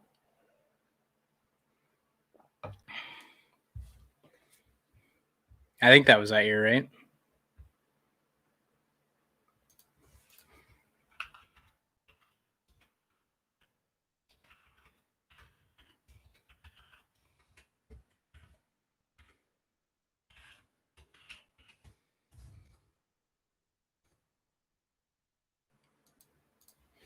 Drew Brees takes a snap under center, 2nd and 10. Looking deep, he finds Emmanuel Sanders. Makes the grab close to midfield. I was 15 at the time. Ravens Niners power went was fucking scary. Yeah, I believe that. Emmanuel Sanders goes down. That is a catch. Good catch by Sanders going down to the ground to get that.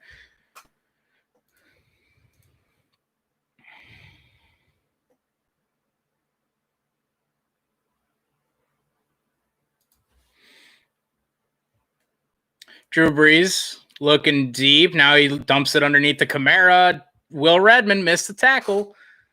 Ty Summers missed the tackle. Oh, my.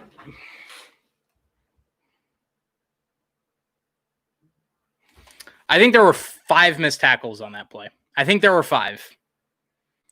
Okay, I'm going to throw this out there. I think I could run like this against the Packers. No, that was not a great play by Kamara. That was fucking atrocious by the Packers. There is no excuse for that. That is the worst play I think I've ever seen. I don't want to hear it. That was atrocious. I think there were 5 missed tackles on that play. Will Redmond was the first one. Ty Summers was the second one. There were 2 downfield, and then I think it was Savage at the goal line. Oh my God.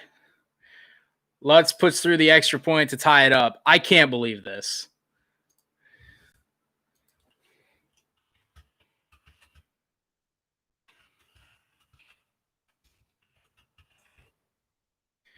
So he dumps it to Kamara. Will Redmond misses a tackle in the backfield because, of course, Ty Summers misses a tackle at the line of scrimmage. Doesn't get there. Adrian Amos misses. Jair Alexander hits him, doesn't wrap up. Savage is getting blocked, misses a tackle at the 5, and Tyler Lancaster tackles him at the goal line, but he's already in. That was the worst display of tackling I have ever seen. Missed 1, 2. Amos went low, missed. Jair missed. Savage missed, and Lancaster. Alvin Kamara did absolutely nothing on that play. They are drooling over Alvin Kamara, and it is rich. There is nothing that Alvin Kamara did on that play that people couldn't do. Drooling over Kamara for that is hilarious.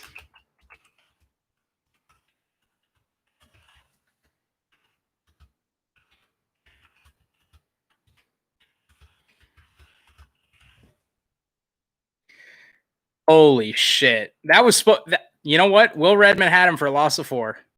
Only 2 playoff games I went to.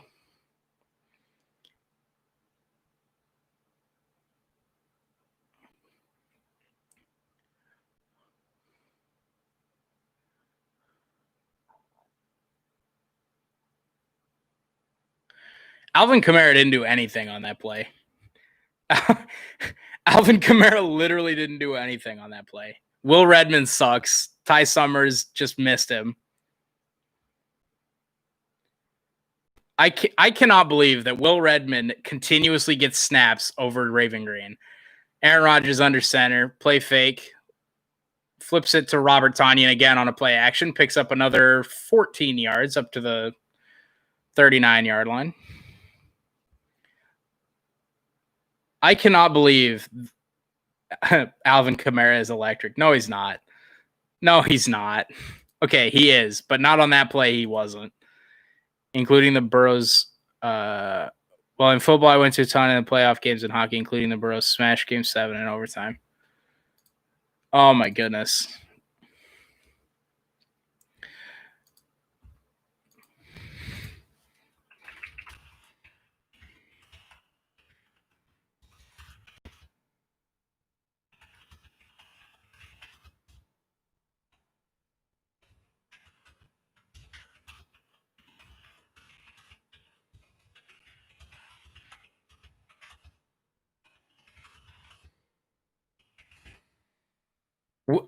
I cannot believe that I feel like every week on these streams, I tell you that Will Redmond's bad. And every week he proves to me that he's bad. And every week he's still in the roster. That. Oh my God.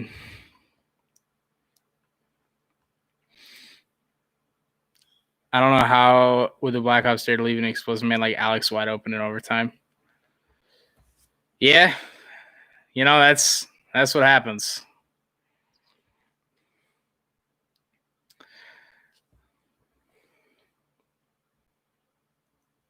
Oh, did the weather report lady just say we could see 30-degree weather this week or next week? Get me. This is why Ty Summers doesn't play. It looks like August 2019. He couldn't get anyone on the ground. How many tackles has he missed already? Not as many as Will Redmond.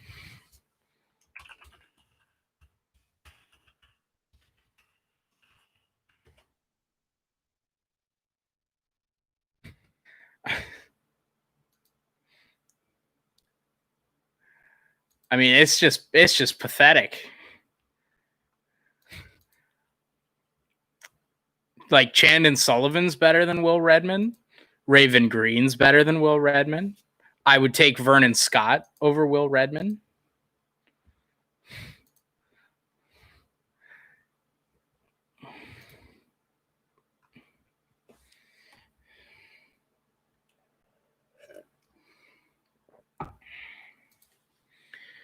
Oh man.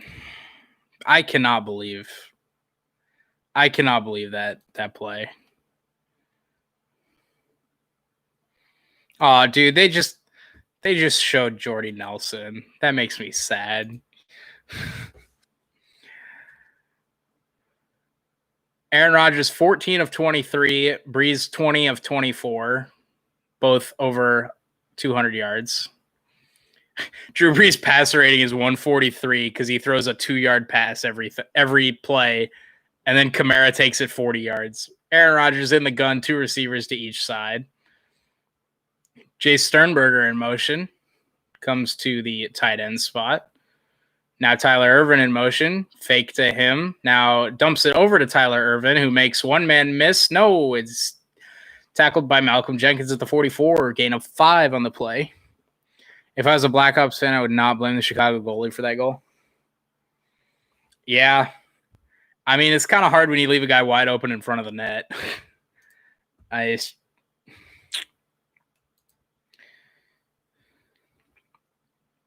Kind of fucked that Breeze gets to take credit for those yards.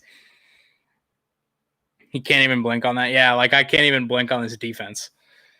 Just give the ball to Kamara on a 2-yard pass. He'll just make 6 of us miss. He won't even make 6 of us miss. We'll just fuck up 6 times. Aaron Rodgers takes a snap, fakes it now, spikes it into the ground. Hendrickson was in his face. He can't even blink on that. Yeah. Welcome to the new people that have just tuned in. We are just into the fourth quarter, tie game at 27. Alvin Kamara just took a Drew Brees pass that traveled approximately half a yard in the air. Took it like 50 yards to the house. Packers missed 5 tackles. 3rd and 5 now for Green Bay. 3 receivers left, 1 to the right. Lazard in motion left to right. He's been the go-to man on 3rd down. Rodgers takes a snap, gives to Jamal Williams, and he's close. He's marked down. He did fumble the ball, but he's marked a yard short. And us running it there makes me think we're going to go for it. Running the ball there makes me think we're going to go for it.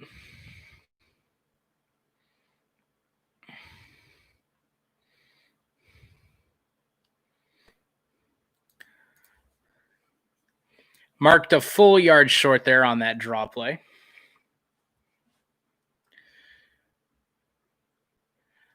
I don't know that it was there's some people on Twitter saying it was a bad spot. I don't know that it's necessarily a bad spot. Rodgers under center. 2 receivers to each side. Rodgers will burn the Packers' first time out of the half. No, they actually reset the play clock up to 20 seconds. Official comes in.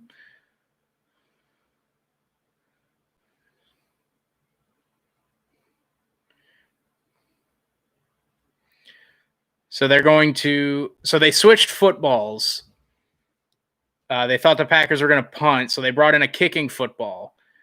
So they had to switch back to a game ball. They reset the play clock to 17 seconds and the game clock to 13:25. 4th and 1, Packers lining up to go for it. Two receivers right, 1 left. Rodgers give is to Aaron Jones, who bounces outside, and he's not going to get it. Marshawn Lattimore got there first. No way he got the first down. Oh, that is a very generous spot. He definitely didn't get it. He definitely did not get that.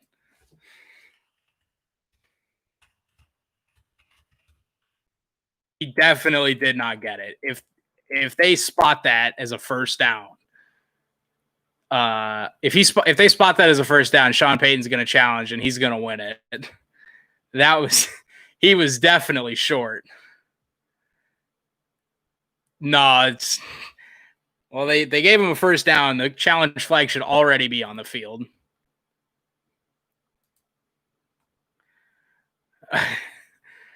There is no way that Aaron Jones got this first down. Absolutely not. Absolutely not. Absolutely not.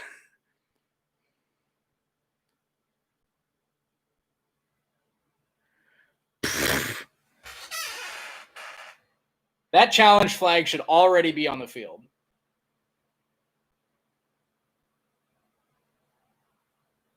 They are going to review it. New Orleans is challenging it. They're going to win that, and it'll be Saints ball. That'll be Saints ball. I mean, did we not draft A.J. Dillon? Do we not, like...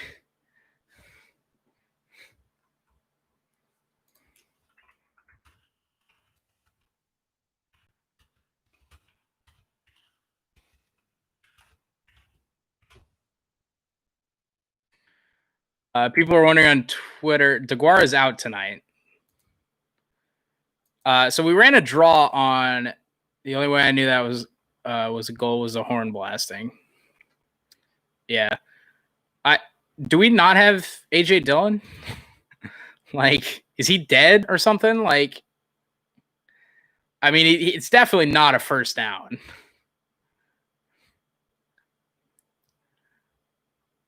I mean, the officials have been terrible tonight.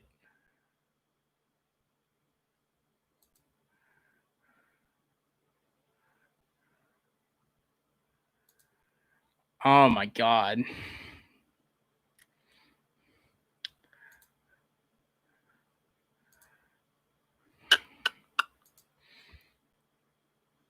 Like, do we not have AJ? Like, AJ Dillon's still on the roster, right? Like, good Lord. People are saying, why did we run the ball on 3rd and 5? So the reason they ran the ball on 3rd and 5 was because they knew they were going to go for it on 4th down. Like, they were going for it on 4th down. That's why you run a draw there.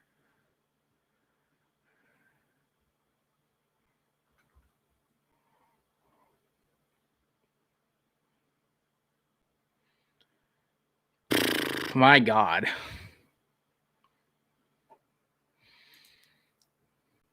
Like, I'm fine with that play call. Why do we run? Because they're not the Seahawks at the 1 yard. I I mean, I don't think the play call was bad. I just don't know why A.J. Dillon's not in the game. I mean, that man's got thighs the size of a tree trunk. There's no way that... How is this still being reviewed? There is no way they give us this first down. Absolutely not. It's not close. He's a full yard short. He's a full yard short.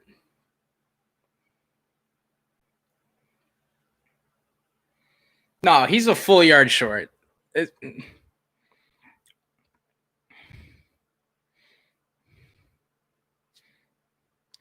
don't even mind the play call. I thought the play call was fine. I just don't know why A.J. Dillon's not in the game there. Like, we drafted a power back. Jamal Williams more of a power back. If you're going to run Aaron Jones there, you got to get him in space.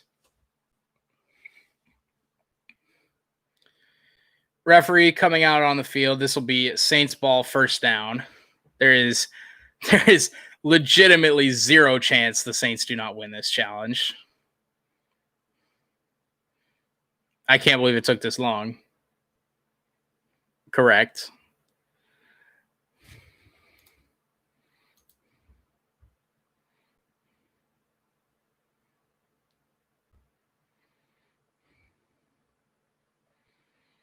All right.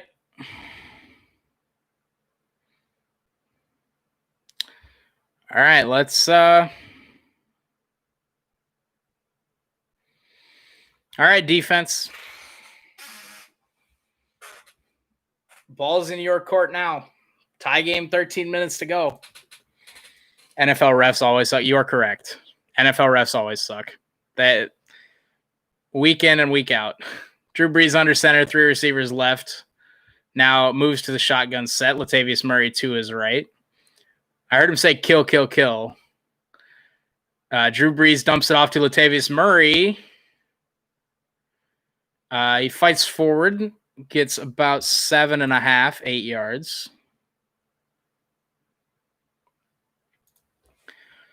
I still don't get why A.J. Dillon doesn't take that snap. Soft coverage and a check down happens. Who could have guessed? I'm so surprised that we played soft zone coverage and there was a check down. All right, 2nd and 3, New Orleans, 12:30 to go here.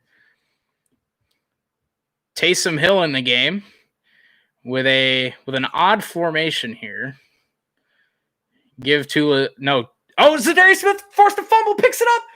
Packers football. Zadarius Smith forces the fumble and recovers it, and the D train with the game's first turnover. The D train shows up when the Packers needed it most. And they are celebrating as they should. Ravens number 8 fumble, Pack ball, Packers ball. Taysom Hill kept it on the option. And Zadarius Smith got his big old left hand in there. And after the 3rd fumble of the game, the Packers finally recover one. Now, I think they'll mark Zadarius down where he recovered it because he was on his knees. And I think they will mark him down. And they just announced on TV, yes. Sorry, Ravens 8. My stream must be slightly behind. I'm watching it online. I was trying not to react to what you said. I did see it before it happened. They got a nice little line dance going for the camera in the end zone. Sorry, I was trying not to react because I saw you posted it in chat. But yeah, I'm watching it online, not on a TV. So my game is slightly behind. You thought I was capping? I didn't think you were capping, but I wanted to have like a genuine reaction to it. I did not think you were capping. I'm not a big enough personality to have somebody capping in my chat. Quick out to Lazard, who gets hit right at midfield. Malcolm Jenkins on the stop. I did not think you were capping. There's not enough people in the chat to make me think you were capping. But I did want to have a genuine reaction to it. So also the people on Twitter are ahead of me as well. So the former Packer Taysom Hill hooking his old team up. 2 receivers, right? Tanyan and Jace Sternberger in the game at tight end. Jamal Williams in the game. 2 Rodgers right in the shotgun. Quick throw out to Jamal Williams. He's tackled by Anzalone right at the first down marker. Jamal Williams signals first down. And I believe the officials agree with him. Holy smokes. Malcolm Jenkins has played. Wow. Malcolm Jenkins has played 99% or more of snaps every year but one.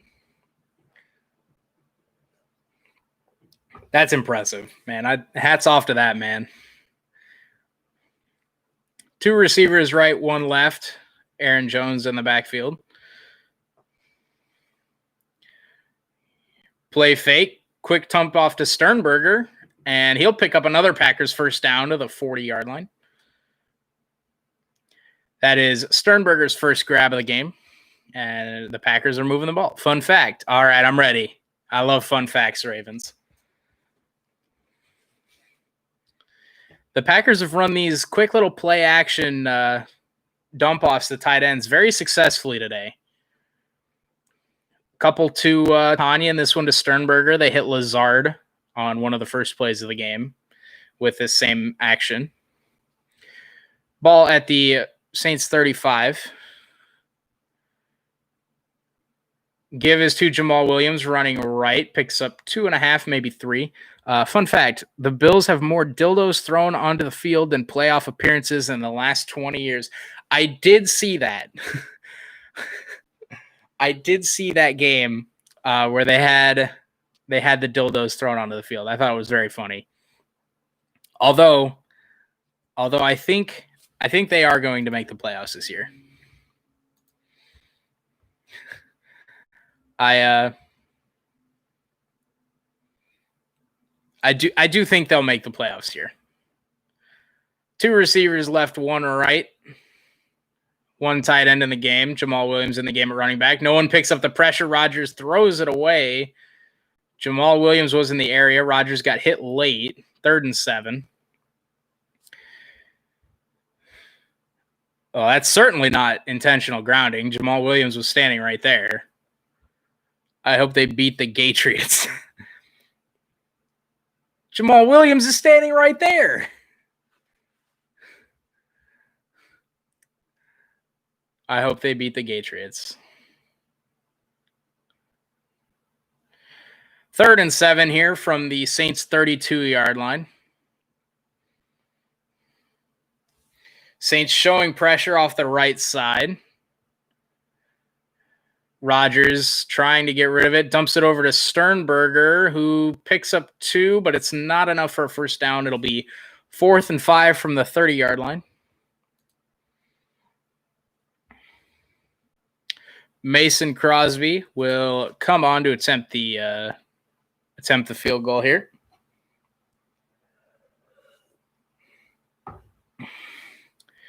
He's hit from 52 and 33 tonight. This will be 49 for Mason Crosby from the right hash. Scott on the hold, and it's a good one. And the kick is up, man. It's good. Mason Crosby gives the Packers the 3-point lead. It's 30-27. Set up by the Zadarius Smith fumble and recovery. I think it's time we start putting respect on Crosby's name. By the way, speaking of 49. Going back to the Bills. They scared me a little bit today against the Rams, but I think they've got a really good team. I think Stephon Diggs makes a lot bigger impact on that team than people realize. Getting Josh Allen, that true number 1 guy. I've never been that high on Josh, but he's been proving me wrong this year. So, more power to you, kid out of Wyoming. Love to see him being successful, but he's proving me wrong. I don't like to be proven wrong, but he's doing it.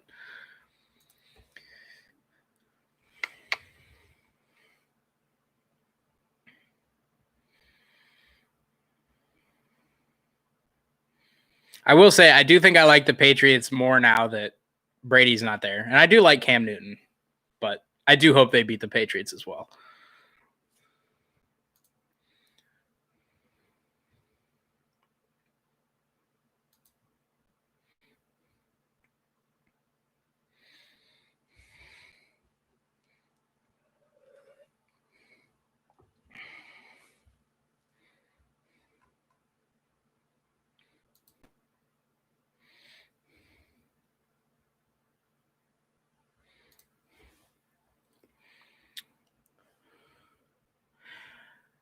By the way, speaking of 49, when I was at the Super Bowl, I was sitting next to a Seahawks fan, and we were blabbering random things the whole game. He had a sign that said 40 whiners lose.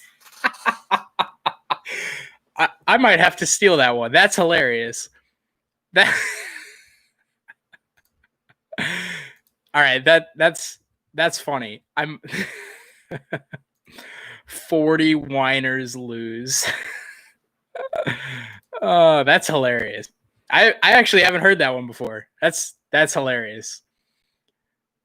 I hope that guy is successful in life. That's hilarious.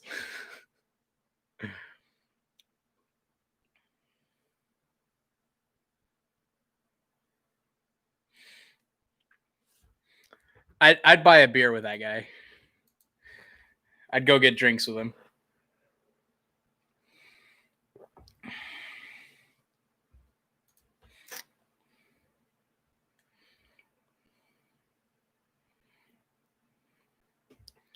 Mason Crosby on to kick it away. And he kicks it out of the back of the end zone for another touchback.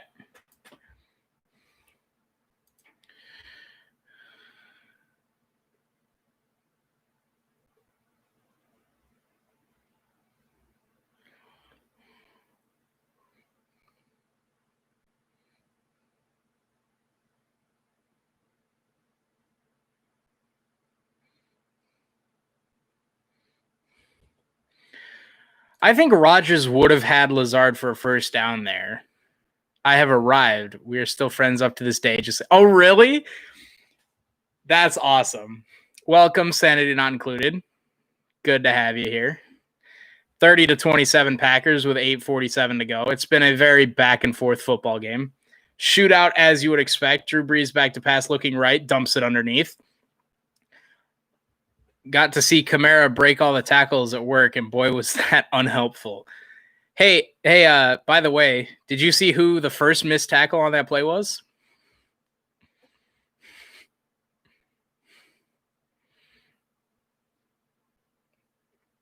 Sanity Not Included, been a viewer of the stream for a while. So I'm sure he'll know the answer to this question just by me asking it. I did not, but I feel like I don't want to. It was Will Redmond, because of course it was. It's always fucking Will Redmond. Drew Brees takes a snap, 2 receivers to each side, straight drop back, dumps it underneath again. Ty Summers makes the tackle on Deontay Harris. Of fucking course it was. I'm telling you, he's playing over Chandon Sullivan at times. He's playing over Raven Green almost all the time. He's playing over Vernon Scott all the time. And he is bad. And I hate to rag on a guy this much, this often. But, I mean, big play here for the defense, 3rd and 5. Trips receivers left. Dumps over to Kamara, quick left side. Chandon Sullivan stands him up. Hey, maybe keep playing this guy. The kid out of Georgia State. What does he do? What does he do in practice but not on the field, Jeebus? I have no idea. Chandon Sullivan, though, by the way, big fan of this kid. I was a big fan of him last year. He had a big pick against Dallas. And the Saints actually had that drawn up perfectly. They had 2 receivers out there to block for Kamara against 2 defenders. And Chandon Sullivan just blew it up. That's such a great play. Such a great play. That might be the play of the game, to go with the Zadarius Smith fumble. He lives like 15 minutes away from me. We watched Seahawks Patriots together last night. Oh, that's awesome, Ravens. Amazing what a small world it is that you did you know him before the Super Bowl, by the way? Or was it just like happenstance that you just happen to live that close to each other? As Tyler Irvin makes a fair catch on the punt, the Packers with a big chance on this drive. By the way, sanity not included. I don't know if you've seen it, but the boy has gone off tonight. No, we just happen to live close to each other. That's incredible. That's awesome. Such a small world. Reminds me, so my family likes to go camping a lot. Like we go RV camping. And we actually, I've seen some highlights to the Lazard King reigns again. Yeah, he does. Anyway, back to story time about it being such a small world. We actually sold our motorhome when I was like really young. I really liked the motorhome, but we sold it to get a camper, like a pull behind trailer. You pull with a truck. And we were in Tennessee and we stopped at a gas station and we happened to run into the people that bought our motorhome in Tennessee. It was incredible. We had like a 15-minute conversation with them at a gas station because they bought our motorhome. It was incredible. Not that has anything to do with football, but you know.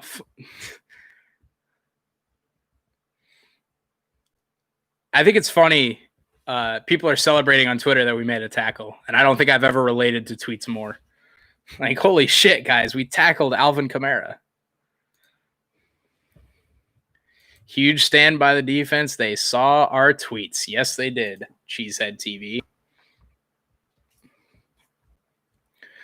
Who do you run to kill the clock, Aaron Jones or AJ Dillon? I'm annoyed that someone asked that question.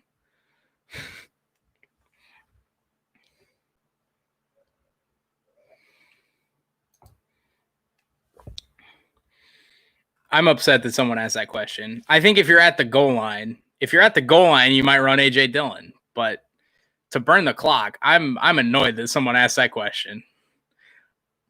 A touchdown wins the game for the Pack, in my opinion. I think with the inability that the Saints have had throwing the ball down the field,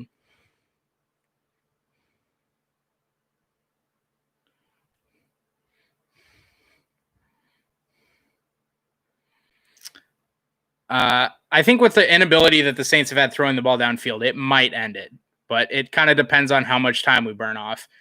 Aaron Rodgers looking deep right. He's going to throw it. He's got Sternberger open, makes the catch on the left sideline into Saints territory. That's a big catch from the young man who really needs a big game after having so many drops already this season. Big pickup of 23 by Jace Sternberger. Just got down the sideline. Nobody ran with him. The first parent who ever got to my campsite at Scout Camp, who also looks like a ton like Brad Pitt, helped my family with car trouble 3 years later. Wow. You're behind me again. This is great. I'm going to hurt you. Kamara is the only hope because he can find holes in the defense. Yeah. Aaron Rodgers in the gun. Give us to Aaron Jones, who breaks it off the left side. He's got running room to the 35, 30, 25, and pushed out of bounds close to the 20-yard line. Aaron Jones keeping the Packers offense on the move. Yeah, Kamara can find the holes, and apparently we just can't tackle him. I don't know if I don't know what the deal is with that, but by the way, Alan Lazard didn't do like a great job blocking that play, but he kind of sealed off the vision of the defender. So he sealed it off there. Aaron Jones in the backfield to Rodgers left, two receivers right, two tight ends in the game on the left side of the line. Play clock winding down. Packers give us to Jones running up the middle. He's inside the 20 to the 17-yard line. Packers are not the Falcons. Yeah, I would certainly hope not. We do play the Falcons next Monday night, by the way, so I will be streaming for that. I'll also be streaming on Saturday night for Iowa State, Oklahoma here in Ames. I do not have a ticket to that one because of the coronavirus, so I will be streaming it. Aaron Rodgers in the gun, two tight ends on the right side of the line, two receivers left, Aaron Jones in the backfield to Rodgers' right. Aaron Rodgers trying to get the defense to jump. It's not working. Takes the snap. Give is to Jones. Running up the middle. He falls forward to the 15, maybe just inside the 15. It'll be 3rd and 2, maybe 3rd and 3. Fans always left counting on next season. Look at the first letter of each word. Fans always left. Hey, that's another good one, Ravens 8. That's another good one.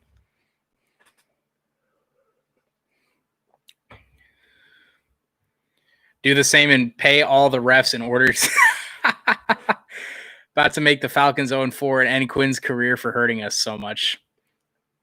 Aaron Rodgers in the gun. 2 receivers right, 2 left.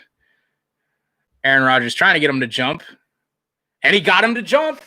And it's a free play. Rodgers looking end zone, looking for Lazard, who tried to make a one-handed grab in the back of the end zone, and there will be a penalty there too. And this will be 1st and goal Green Bay at the 1-yard line. Let's go, baby. We drink to that, even though it's just water.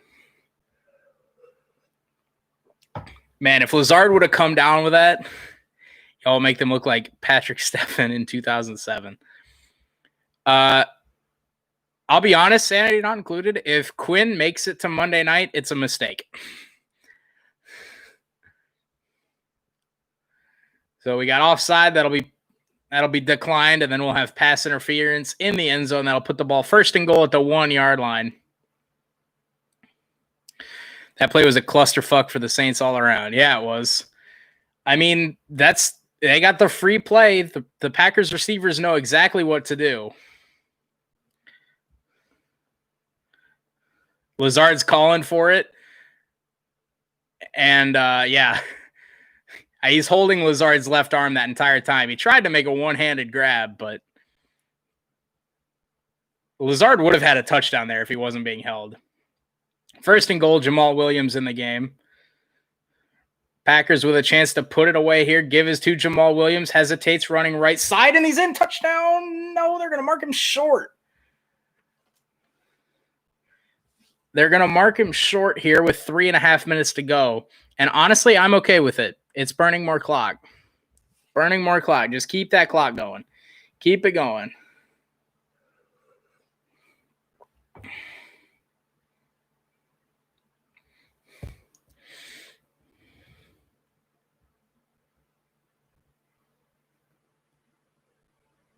Oh, Aaron Jones now in the backfield. 2 receivers left.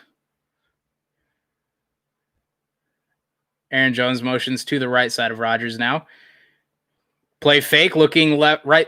He looking for, Valdez-Scantling almost came down with it, but that'll be another pass interference, and that'll be on Janoris Jenkins again.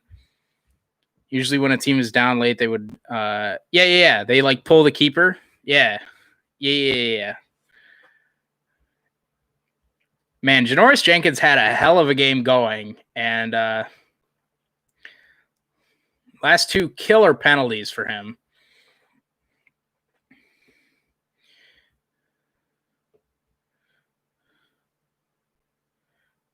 And Valdez-Scantling almost came down with that in the corner of the end zone.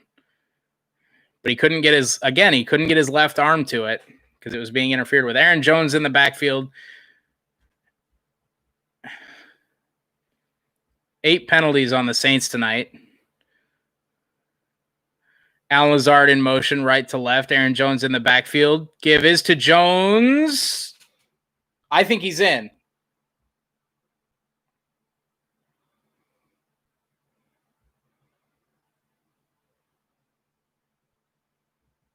He was on top of one of the Saints players, and he reached that ball over.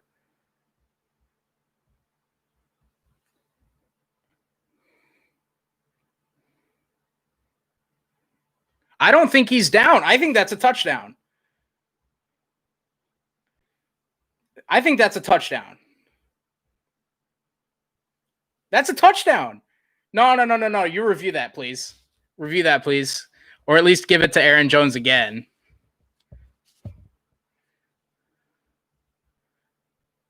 Play clock runs out. Aaron Jones walking off the sideline, signaling touchdown, and Matt LaFleur's going to challenge it. I think that's a touchdown.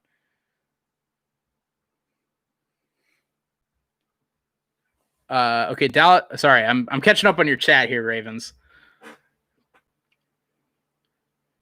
The Packers are going to win this challenge, by the way. That's going to be a touchdown for Aaron Jones. So they pull the goalkeeper. Dallas 5, Edmonton 4, 18 seconds left. Dallas empty net to shoot at. Oilers turn it over to Stefan, and he's in front of an empty net wide open. Does he just run the clock out?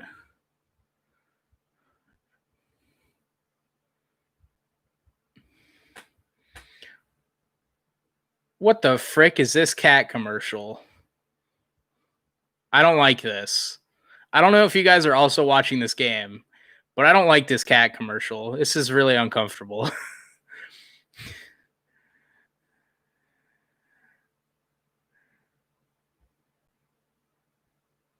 I did not like that commercial. It was cats talking about like a litter box, like stuff and such. Ooh, hockey history. Yeah, Ravens 8, all about the hockey. He missed the empty net, turned it over to Hemsky. He moved all the way back and scored to tie it late. Oh, no. Oh, no. For the record, if this is not an Aaron Jones touchdown, I'm going to be very annoyed. I don't know how you could rule this not a touchdown. And Edmonton ended up winning in overtime. Oh, that's rich. I can't believe that they didn't rule that a touchdown. Aaron Jones was, if you're not watching, Aaron Jones got tackled at the 1, which was the line of scrimmage, but he landed on top of the Saints defender, and then he reached the ball out over the goal line, and they marked him down short.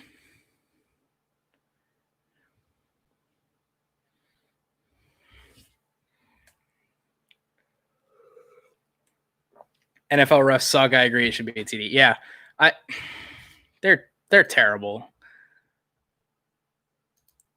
Yo, Shannon Sharp saying it's a touchdown. That means it's a touchdown.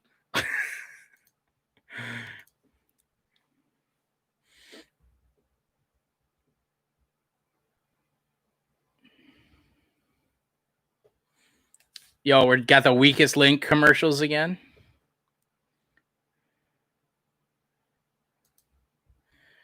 So Matt LaFleur challenged the play before we went to commercial break.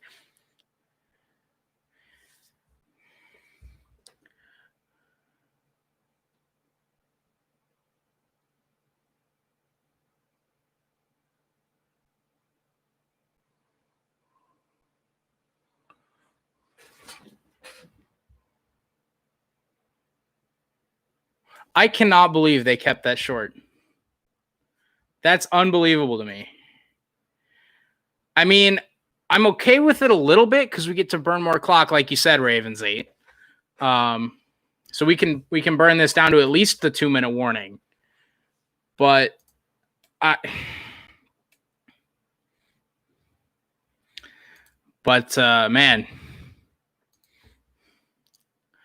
that's a rip right there. So 2nd and goal at the half-yard line, we got 2:04. His shin was maybe down. You know, I get why you leave it stand, right? Because you can't confirm.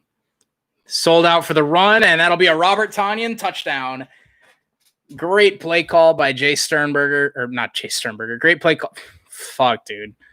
I'm fucking tired. Touchdown, Robert Tonyan. Great play call by Matt LaFleur. Saints obviously selling out for the run, and they came with it. And Big Bob Tonyan with, I believe that's his 2nd touchdown grab of the season and 3rd of his career.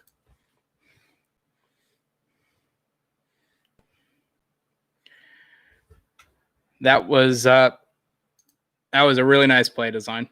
2 minutes to go here. Mason Crosby boots through the extra point. That offside cost the Saints. Yeah, well, and there was defensive pass interference too on that same play. But yeah, you got to think if it wasn't a free play, does Lazard still go to the end zone?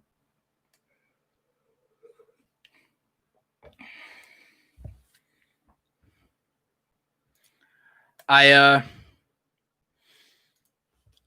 will say, I think if the Saints were full capacity with the crowd, the Saints probably win this game.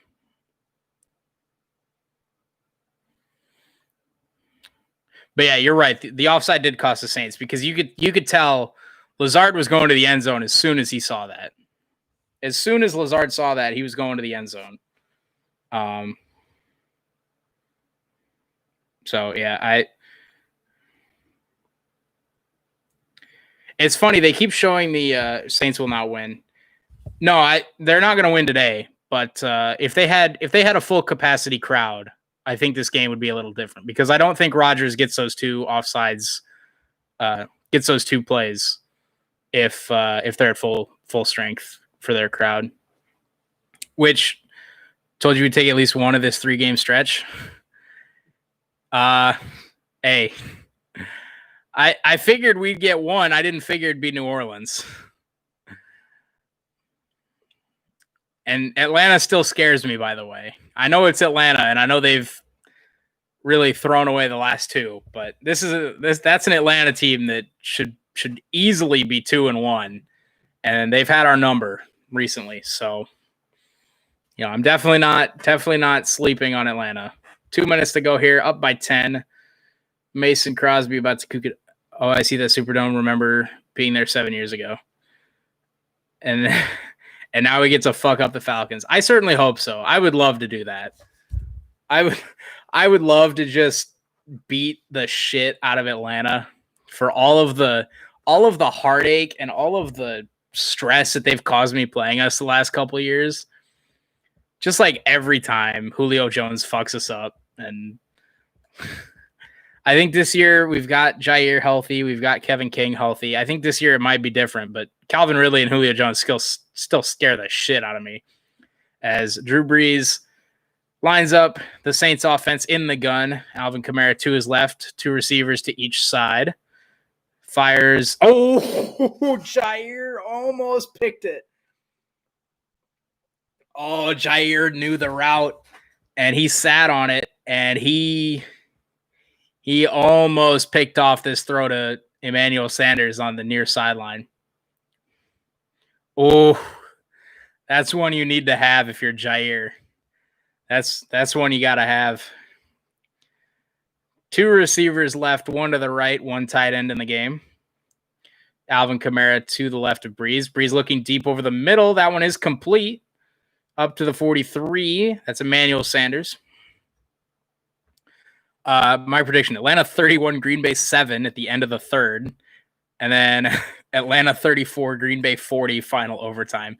At this rate, I don't think you're far off. Drew Brees dumps it over the middle. Oren Burks, a great tackle on Alvin Kamara. Holds him to a gain of 2 or 3 on that play. At this point, Ravens 8, you might not be far off. Atlanta's just going to keep blowing worse and worse leads. Drew Brees takes the snap looking over the middle again. He's got the tight end into Packers territory. Adam Troutman, the tight end. Again, I have no idea who he is. Drew Brees clocks it here with 1:05 to go.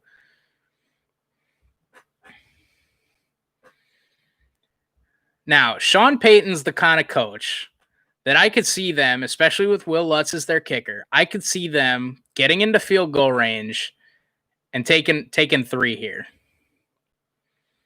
I could see it. I could see Sean Payton taking 3 here. Personally feel like they get up like 24-7 and end up losing 42-30. Again, you're probably not far off. Dump off to Kamara, who drops it. That'll be an incomplete pass. Packers pick up the ball, but that'll be an incomplete pass. The implode continues. How many games like the Falcons have played? How many games like that do you have to lose before you fire your coach? Because I feel like it should have already happened, but it hasn't. How many games can you go? Like bro. Especially for a team that like Atlanta, you're always like, oh, they're going to be good this year. Drew Brees takes a snap, 3 receivers left. He's looking that way. He's going to fire. It's caught. Traquan Smith does not get the first down. He'll be at the 35, a yard short. It'll be 4th and 1. Now, offense staying on the field. Trips receivers left, one right. Alvin Kamara to Breeze's right in the backfield. Drew Brees looking over the middle, now fires deep, and it's caught. Down to the 16-yard line is Traquan Smith, 35 seconds to go, and I think the Saints just called a timeout.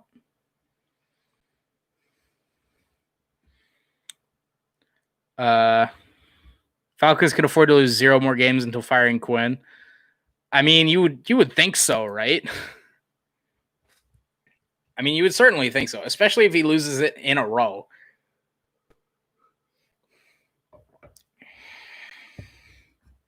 All right, they are taking their field goal, by the way. They are taking the field goal. I had mentioned this. Will Lutz going to take the field goal to pull it within 7. He will take on this 24-yarder, or 34-yarder, excuse me. Saints finally figured out how to do a 2-minute offense after last week. Will Lutz does put through the kick. Don't Falcons this, Lamau. Zach, I got PTSD from onside kicks too, dude. Brandon Bostic, good Lord. We don't have Devontae, so the hands team is missing its number one guy. So Lazard or MVS is going to be the guy to recover this onside kick.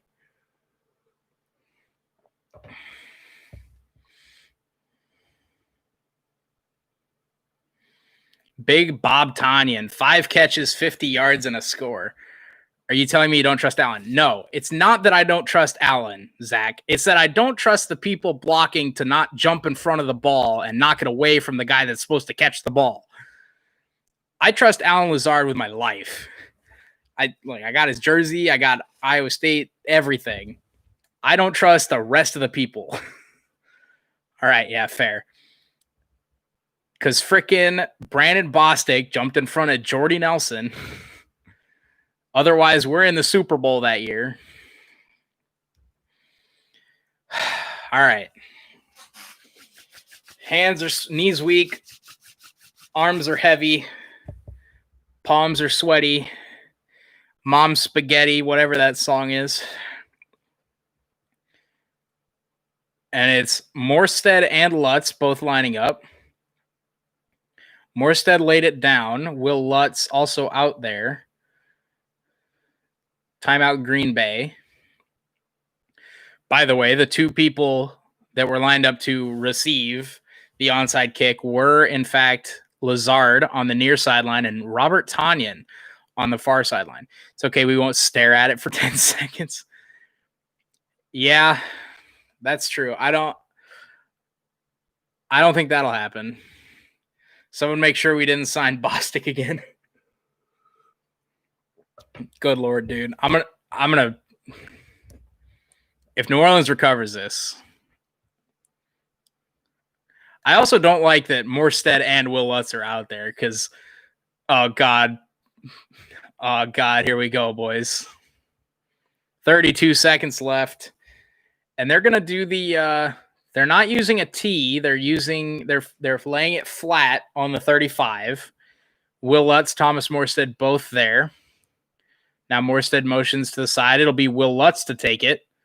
And he spins it. That's a good kick, and it doesn't get 10 yards. And the Packers are going to win the football game. I will say it's an interesting development that the excuse me, running out of words to say. It's I like the adaptation that kickers have made. They're not using a T to set the ball up. They're not doing any of that. They're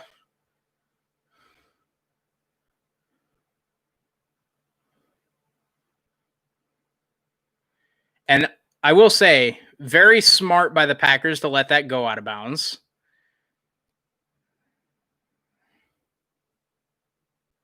So the Packers are going to come out of here with a win. New Orleans has 1 timeout and 32 seconds to go. Rodgers takes snap, kneels it down. And and New Orleans will not burn a timeout, and that snap will do it. The Packers win an absolute barn burner tonight, 37-30 in New Orleans. And you're right, sanity not included. That was close. It had me a little worried there. Nobody was jumping on it. But I think in that specific scenario, it was smart not to jump on it, unless you're the Alan Lazard or the Robert Tonyan or the Marquez Valdez-Scantling. And the clock hits 0.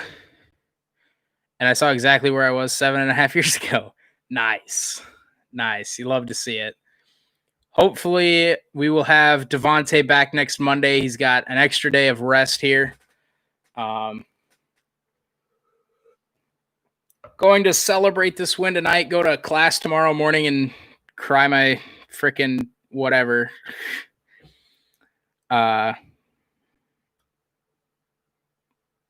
Let's take a look here at the final stats of the game, and then we will call that a stream. Thank you, everyone, for tuning in, by the way. Let's take a look at the game stats here. Aaron Rodgers was masterful, as always, tonight. 21 of 32, 283 yards, 3 touchdowns, was only sacked once, 8.8 yards an attempt. Rushing the ball, the Packers were not as effective as they had been in previous weeks.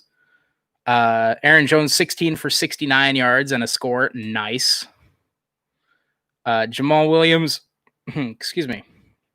1 sec. Hold on.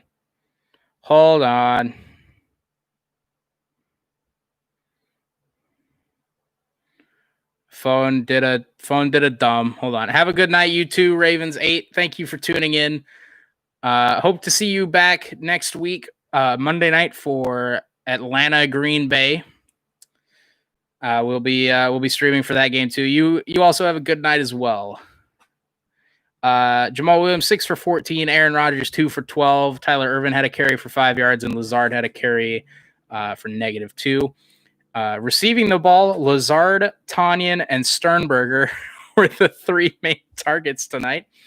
Lazard had 6 receptions on 8 targets for 146 yards and a score. Robert Tonyan caught all 5 of his targets for 50 yards and a score. Sternberger caught 3 of 4 for 36 yards. Mercedes Lewis scored on his only catch for 18 yards. Aaron Jones had two catches for 17 yards. Tyler Ervin had 2 catches for 8 yards. Marquez Valdez-Scantling, a very quiet night tonight, caught 1 of his 4 targets for 5 yards. Jamal Williams caught his only target for 3 yards.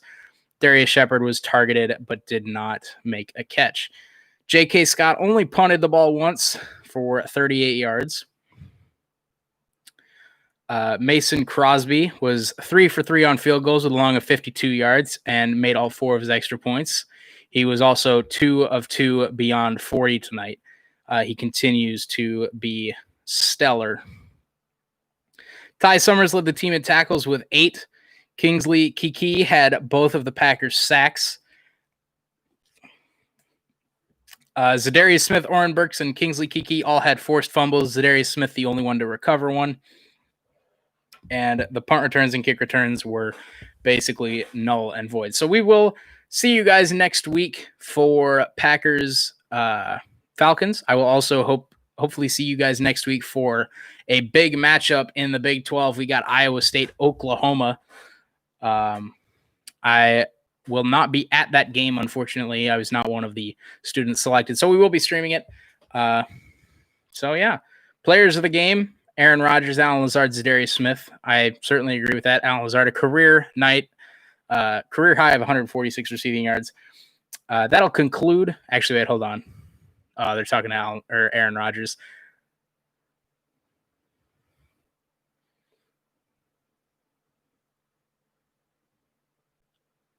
I actually want to hear this Aaron Rodgers interview. So we'll end the stream after he gets done.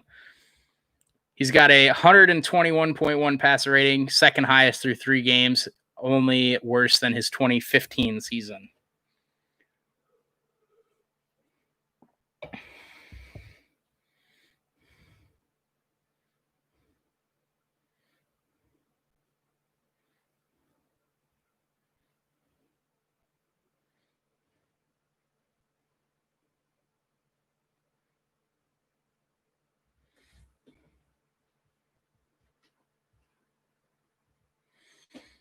saying the Saints had a good plan for Tyler Ervin and Aaron Jones and everybody out of the backfield. So making sure that they kept the tight ends involved was key, which I certainly agree with.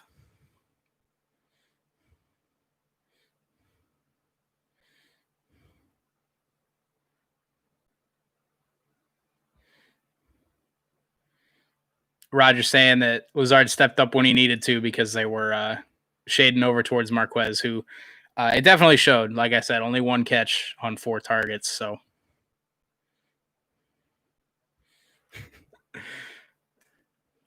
I love seeing Aaron Rodgers' face when he's talking about Mercedes Lewis.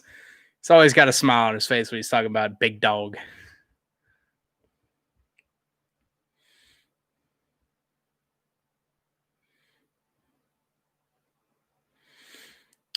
Packers have now put up at least 37 points in every game this season, which is simply incredible. I'm not sure what the record is for points in a 3-game stretch, but I'd have to imagine 43, 42, and 37 is pretty dang close. Is that 122? All